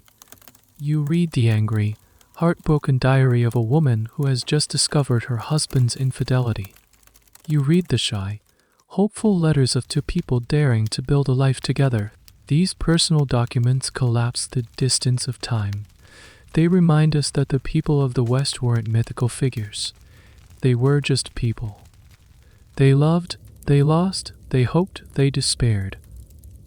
They were pragmatic, yes, but they were also poets of their own lives, writing their stories in ink on cheap paper. And at the same time, their real, complex lives were unfolding. A whole other version of the West was being invented back east. A simplified, romanticized fantasy that would come to overshadow the truth, the world of the dime novel. While real people were struggling with laundry, love, and loneliness on the actual frontier, a completely different version of the West was being mass-produced in the printing presses of the East. This was the West of the dime novel, and it would do more to shape our collective idea of Western romance than any number of authentic diaries. These books were the 19th century equivalent of blockbuster movies or binge-worthy TV shows. They were cheap, they were sensational, and they were wildly popular. Imagine you are a factory worker or a shop clerk in a crowded, grimy city like New York or Philadelphia in the 1882. Your life is monotonous and confined. For the price of a dime, You can buy a passport to a world of adventure.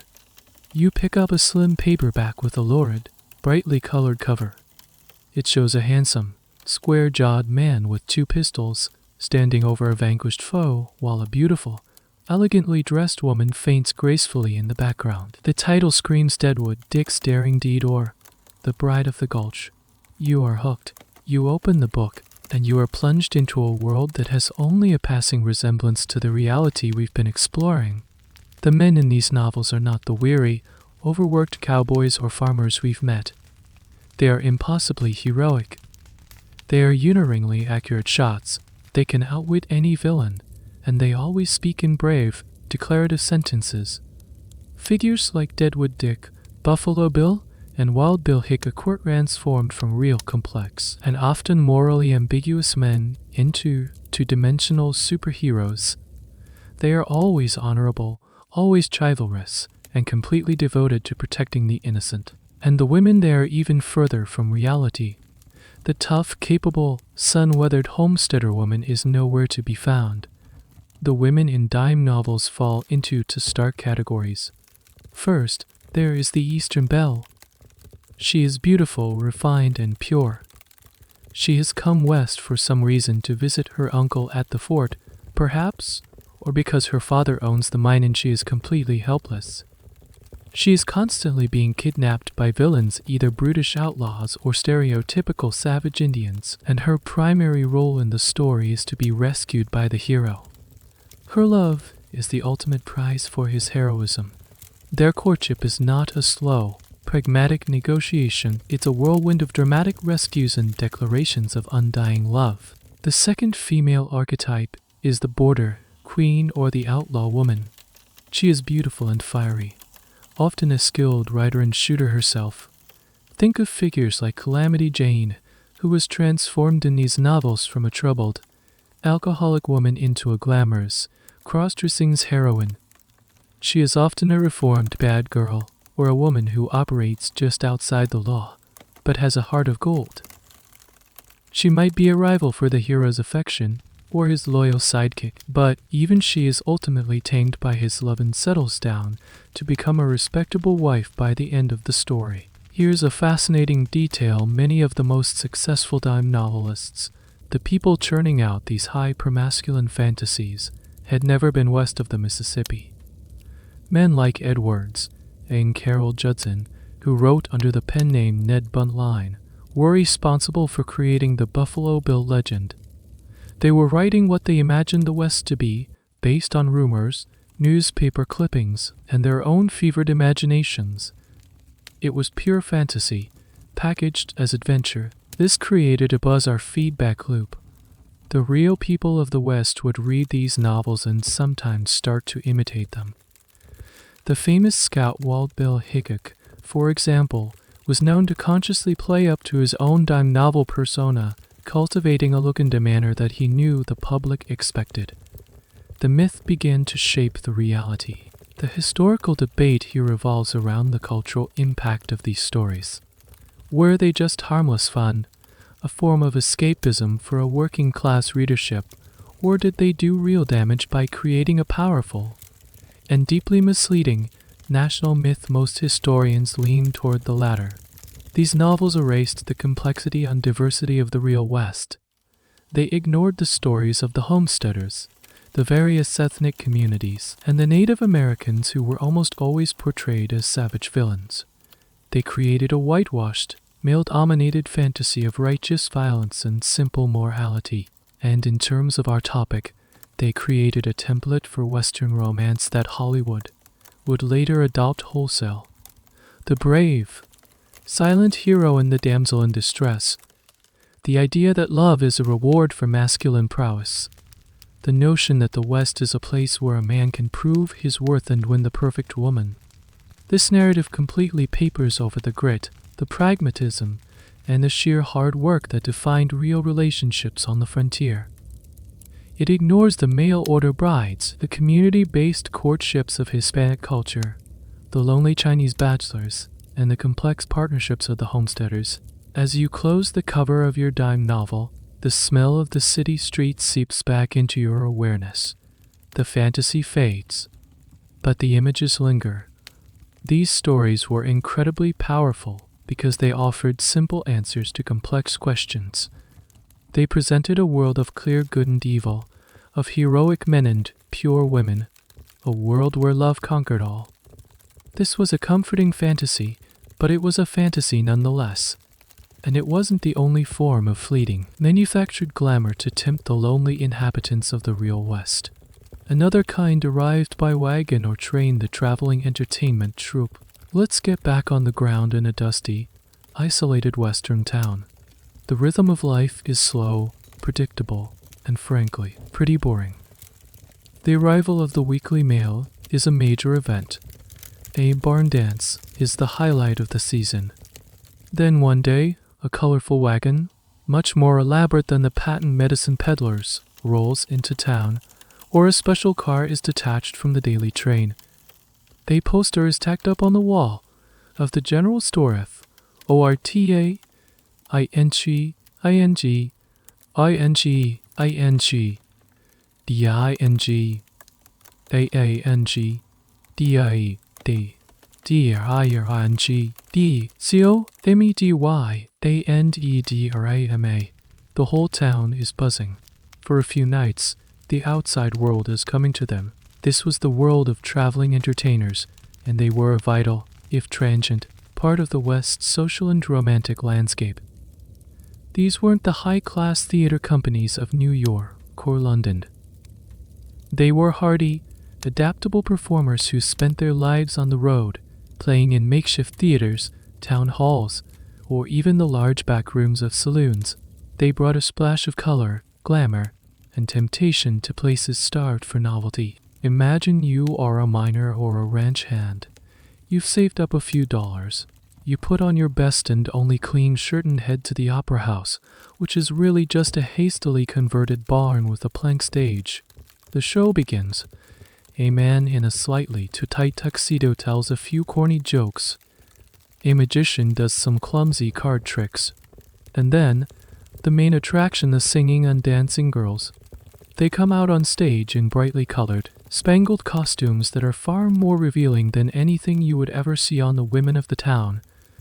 Their skirts might be scandalously short, meaning they show their ankles, and their bodices are cut daringly low. They sing the popular songs of the day. Their voice is a little strained but full of energy.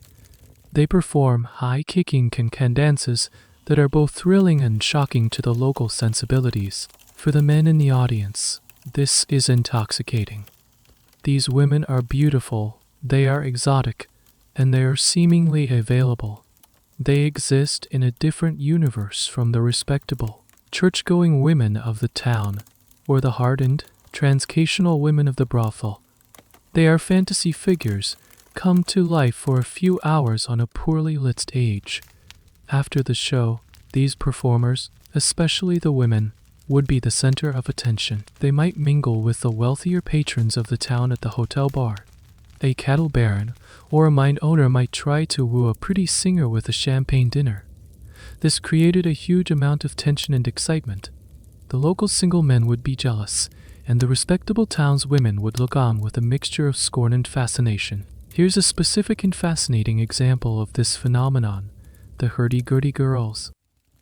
This term, which originated in the German-speaking mining camps, referred to women, often German or Austrian immigrants, who would travel as a troupe with a few male musicians. They were essentially professional dance partners. They would set up in a hall and men would pay $1 for a ticket.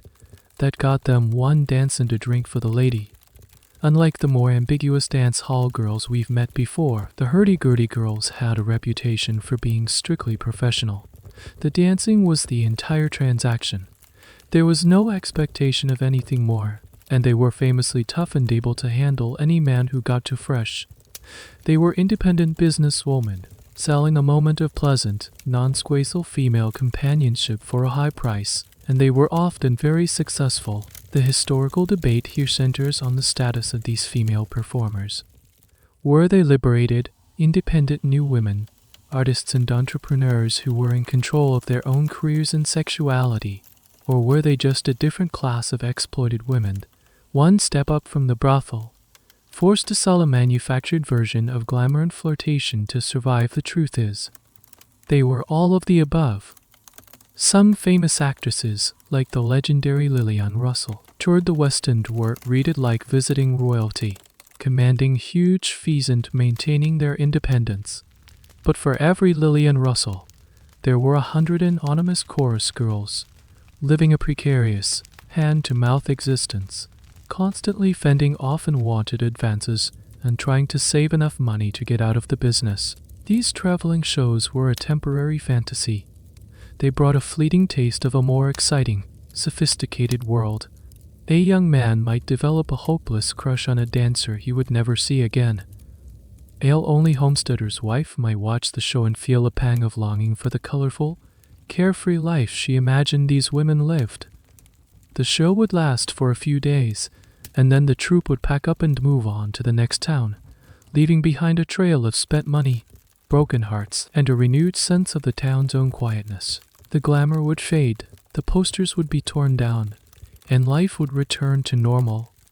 The men would go back to their mines and ranches, and the women of the town would go back to their own, very different, and often much harder reality. They were the ones who stayed, the ones who had to build a life out of the dust, often facing a profound and uniquely female form of frontier loneliness. The traveling show has packed up and gone. The brief flurry of excitement has settled like dust. We're back on your homestead, and the silence is deeper than before. Silas is gone. HES not gone for good. Just for a few weeks, maybe a month. HES taken a load of grain to a market town 100 miles away, or HES joined a roundup to earn some extra cash. And you are alone, not just by yourself. You are profoundly, terrifyingly alone, the sole guardian of this tiny outpost of human existence in a vast and indifferent landscape. This is the story of the West that is almost never told in the dime novels or the Hollywood movies. It's the story of the immense solitude of the frontier woman, the lonely matriarch of a struggling homestead. While your husband is away, you are the boss. You are the rancher, the farmer, the veterinarian, the carpenter, the doctor, and the soldier. The entire weight of the family's survival rests squarely on your shoulders. Your day starts before sunrise. You milk the cow, feed the chickens, and collect the eggs. You get the children up, fed, and dressed. You hoist buckets of water from the well. You tend the massive vegetable garden which is your family's primary source of food. You spend hours weeding, watering, and chasing away pests under the relentless sun. You bake the bread, you mend the clothes. If a fence post breaks, you have to fix it, using your husband's heavy, awkward tools. If a coyote starts sniffing around the chicken coop at night, it's you who has to grab the shotgun and scare it off. If one of the children falls and breaks an arm, you have to set it yourself, using a medical guidance, your own raw courage. The physical labor is grueling, but it's the mental and emotional strain that truly grinds you down. It's the constant low-level fear. Every strange sound at night is a potential threat. Is it the wind, or is it something else? Every cloud on the horizon could be a devastating hailstorm, a prairie fire, or a tornado. The isolation is a physical presence. You can go for days, even weeks, without seeing another adult human being. The sound of your own voice, talking to your own voice, talking to your children or your animals, can start to seem strange in the overwhelming silence of the prairie. This profound loneliness had a name. It was sometimes called prairie madness, a condition that afflicted many homesteaders, but particularly women. The symptoms ranged from deep depression and anxiety to, in rare and tragic cases, complete psychotic breaks. It wasn't a formal medical diagnosis, but it was a recognized phenomenon. The combination of isolation, relentless work, and ending landscape could simply become too much for a human mind to bear. Here's a poignant detail that captures this reality: the importance of a single letter. When the mail carrier, who might only come by every few weeks, brought a letter from your sister back east, it was a lifeline. You would read it until the paper was soft and worn. It was a tangible link to the world you left behind, a reminder that you were not entirely forgotten. The words of another woman, describing her own domestic life, her own children, her own worries, were a precious antidote to the soul-crushing solitude. Historians vigorously debate the legacy of these women. Were they tragic victims of their circumstances, broken by a life that was simply too hard? The stories of prairie madness and the bleakness found in some diaries certainly support this view. They paid an immense psychological price for the settlement of the West. Or should we see them as figures of incredible strength and resilience, as the true, unsung heroes of the frontier? This interpretation emphasizes their agency and their accomplishments. These women were, in effect, CEOs of their own complex, multifaceted domestic economies. They were incredibly competent, adaptable, and resourceful. They did not just endure, they actively built the foundations of a new society. The truth, of course, contains both. They were both victims and heroes. They achieved incredible things. The experience of running a homestead alone, of facing down fear and hardship and surviving, changed them. When their husbands returned, they were not the same dependent mail-order brides or Eastern belles who had arrived years earlier. They were true partners who had proven they could run the entire operation single-handedly. This had to have shifted the power dynamic within the marriage. You had managed everything. You had protected the family and the property. You had earned a level of respect from your husband and from yourself that could not be taken away. As you watched the horizon day after day, waiting for the sight of Silas's wagon, you are not just a lonely wife. You are a sovereign ruler of a small, dusty kingdom. You are tired. You are also fiercely capable. And you know that if this homestead is to succeed, it will need more than just your family's labor. It will need a community. And you see the slow, hopeful signs of one beginning to form, as the lonely homesteads give way to something more permanent, something more civilized. A town with a school and a church. Years have passed. Your children are no longer toddlers clinging to your skirts, they are growing up. Your small sod house has been replaced by a more substantial wooden farmhouse with 2, maybe even 3 rooms.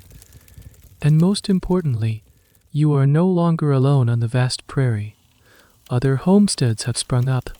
A small cluster of buildings has appeared at the crossroads a few miles away: a general store, a blacksmith, and now the 2 great pillars of American civilization have arrived. First, a 1-room schoolhouse was built, and just last month, the townspeople finished building a small, simple church with a crooked steeple. The Wild West is being tamed, and these 2 institutions are the primary tools of that taming. And their arrival will fundamentally change the landscape of love, sex, and marriage around you. The schoolhouse is more than just a place for your children to learn reading, writing, and arithmetic. It's a social condenser. It brings families together who were previously isolated. You now have a reason to interact with your neighbors on a regular basis. You join the other mothers in organizing a box social to raise money for school books. At these events, the old frontier courting rituals begin to be replaced by something more structured. Unmarried young men and women now have a new, respectable place to meet and mingle under the watchful eye of the community.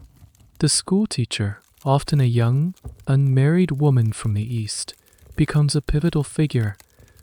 She is the embodiment of education and refinement.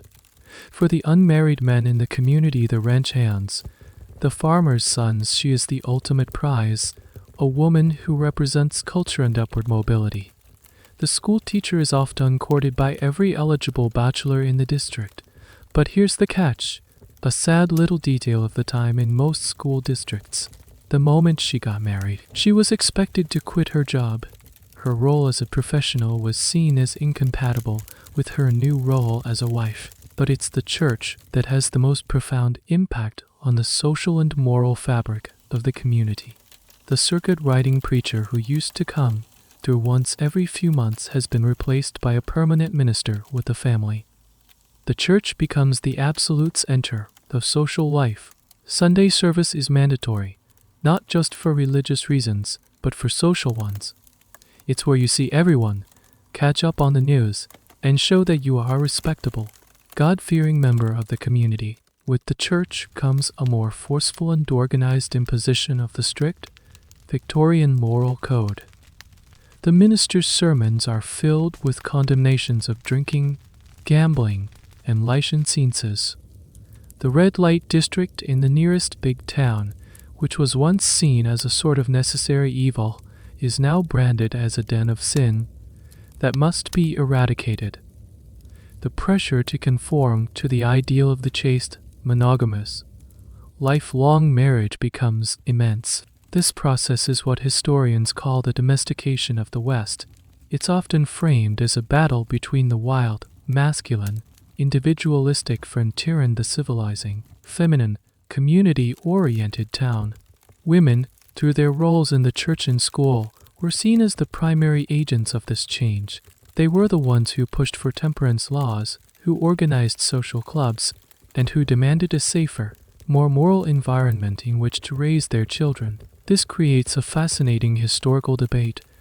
Was this civilizing process a good thing? The traditional narrative, the one we've all been taught, says yes. It brought order, stability, and morality to a chaotic land. It made the West safe for families. But some modern historians offer a more critical perspective. They ask civilized for whom this process often meant the suppression of lifestyles that didn't fit the narrow, white, Protestant, middle-class mold. The freewheeling, multicultural, and more tolerant aspects of the early frontier were squeezed out. The Hispanic fandangos were replaced by sober church socials. The fluid gender roles of native tribes were condemned. The bachelor societies of cowboys and Chinese laborers were seen as deviant. In a sense, the West became less wild, but also less diverse and less free for many of its inhabitants. You feel this shift in your own life. The rough and tumble equality you shared with Silas, born of mutual struggle, is slowly being replaced by more defined gender roles. He is the public face of the family, the man who deals with business in town.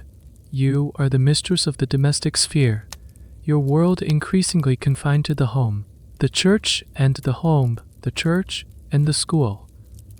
The raucous, informal barn dances of the early days are giving way to more formal, chaperoned events in the church hall. The Wild West era, that brief, chaotic, and incredibly dynamic period of frontier settlement, is drawing to a close. The fences are going up, closing off the open range. The railroads are connecting every small town to the rest of the country. The unique conditions that created the world we've been exploring, the extreme gender imbalances, the isolation, the clashing of cultures are disappearing. The West is starting to look more and more like the East, but the memory of that wilder time lingers. And as the 20th century dawns, a new technology will arrive that will seize upon that memory and transform it into the defining myth of America, the moving picture. The years blur. The kerosene lamps in your farmhouse have been replaced by a single, bare electric bulb. Your children are grown and have families of their own. Silas is gone, buried in the churchyard next to the steeple that isn't quite so crooked anymore. You are the old woman now, the matriarch, the one who remembers the way things were in the beginning. One evening, your grandchildren take you into town for a special treat. They lead you into a dark, stuffy room filled with rows of chairs, a place they call a Nickelodeon. A piano in the corner begins to play a tinny, dramatic tune. The lights go down completely, and on the white cloth screen at the front of the room, a miracle happens. Images flicker to life. It's a moving picture, a photo play. The title card reads The Great Train Robbery, and there, on the screen, is the West, or rather, a version of it. You see men on horseback, their guns blazing. You see a damsel tied to the railroad tracks. You see a posse of heroic lawmen riding to the rescue. The audience around you gasps and cheers, but you just watch, a strange, wistful smile on your face, because you know how wrong it all is. This is the final chapter of our story, the transformation of the complex, messy, and deeply human history we've explored into the great, simplified myth of the Hollywood Western. This new, powerful medium of film would take the tropes of the dime novel, the heroic gunman, the helpless belle, the savage Indian, and burn them permanently into the collective consciousness of America and the world. The early silent westerns, and later the classic sound films of directors like John Ford, created a powerful and enduring fantasy. The landscape is always majestic, usually Monument Valley. The hero, played by actors like John Wayne, is a man of few words and decisive action. He is the epitome of rugged individualism. He represents order in a chaotic world. And what about love and sex in this cinematic West? It's a world almost completely devoid of the realities we've discussed. The hero's relationship with a woman is typically a subplot, a reward for his heroic deeds. The woman is almost always a good woman, a school teacher or a rancher's daughter, who represents the civilization he is fighting to protect. There is a chaste, almost sexless quality to their romance. A few longing glances, a brief, awkward kiss at the end, and the implication that they will live happily ever after.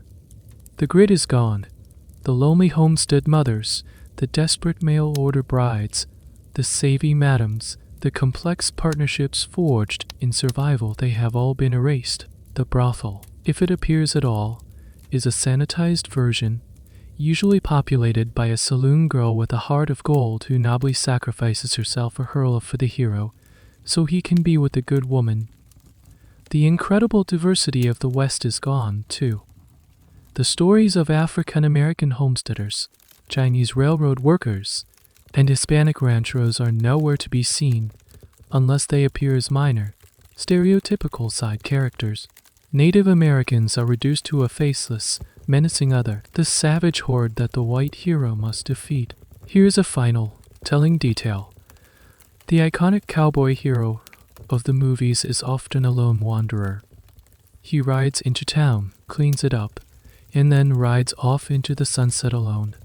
He is too wild, too independent to be tied down by marriage and family.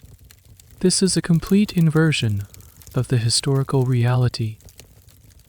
The ultimate goal for most real people in the West was not to be alone, but to stop being alone, to build a family, a home, and a community. The Hollywood myth celebrates the individual, while the reality was a story of collective struggle and interdependence. The historical debate here is a big one. Does this mythologizing matter? Some would say no, it's just entertainment. People know it's not real. But most historians would argue that it matters immensely. The Western myth became a kind of American creation story. It told the nation a story about itself, that America was forged by brave, white, heterosexual men who tamed a savage wilderness. It justified westward expansion and created a powerful ideal of American masculinity. This myth is so powerful that it has completely overshadowed the real, far more interesting story. The story you have lived, that was not just black and white, good and evil, but 1,000 shades of gray. A world teeming with different cultures, complex gender dynamics, and a vast spectrum of human relationships. A world where love and survival were angled up in a messy, beautiful, and often heartbreaking knot. The lights come up in the Nickelodeon. The audience blinks, stepping out of the fantasy and back into reality. Your grandchildren are chattering excitedly about the cowboys and the gunfight. You take one last look at the blank white screen. The real story, you know, is not the one up there. It's in the faded letters, in the unmarked graves in the old cemetery, in the calloused hands of the women and men who actually lived it. It's a story of dust, and sweat, and loneliness, and quiet courage, and as you walk out into the cool night air, you carry that real story with you. A secret history that smells more of lice-soap and wood smoke than of popcorn and celluloid. You feel a gentle sense of peace descend as if the dust of those long-gone prairies is finally settling. The stories we've walked through tonight of hope and hardship, of love sought in letters and found in shared struggle begin to soften at the edges, their sharp realities blurring into the dreamlike quality of memory. The flickering images from that old Nickelodeon fade, and in their place, you see the vast, quiet expanse of a starlit western sky. The urgent whispers of the past grow fainter, replaced by the soft, rhythmic hum of the fan in your room, like a gentle prairie wind blowing through the tall grass. You can almost feel the weight of a heavy quilt, patched together from the scraps of 100 different stories, a piece of a calico dress, a square from a cowboy's worn-out shirt, a bit of velvet from a parlor house curtain. Each patch holds a life, a love, a secret. The tension of their world melts away, leaving only a deep, resonant humanity. The homesteader woman is no longer anxious, she is simply sleeping, her hand resting near her husband's. The cowboy is no longer riding the long, hard trail, he is dreaming by a campfire, the embers glowing softly. The madam's accounts are settled for the night. All the striving and the struggle have ceased. There is nothing left for you to do now but drift on this quiet current. Let the last thoughts of the day unmoor themselves and float away, like milkweed seeds on a gentle breeze. You are safe in your bed, far from the hardships of that other time, but perhaps carrying with you a small, warm member of their resilience. Let it glow softly as you sink deeper into the comfort of your own space, your own time. The story is over. The end of the article. Good night.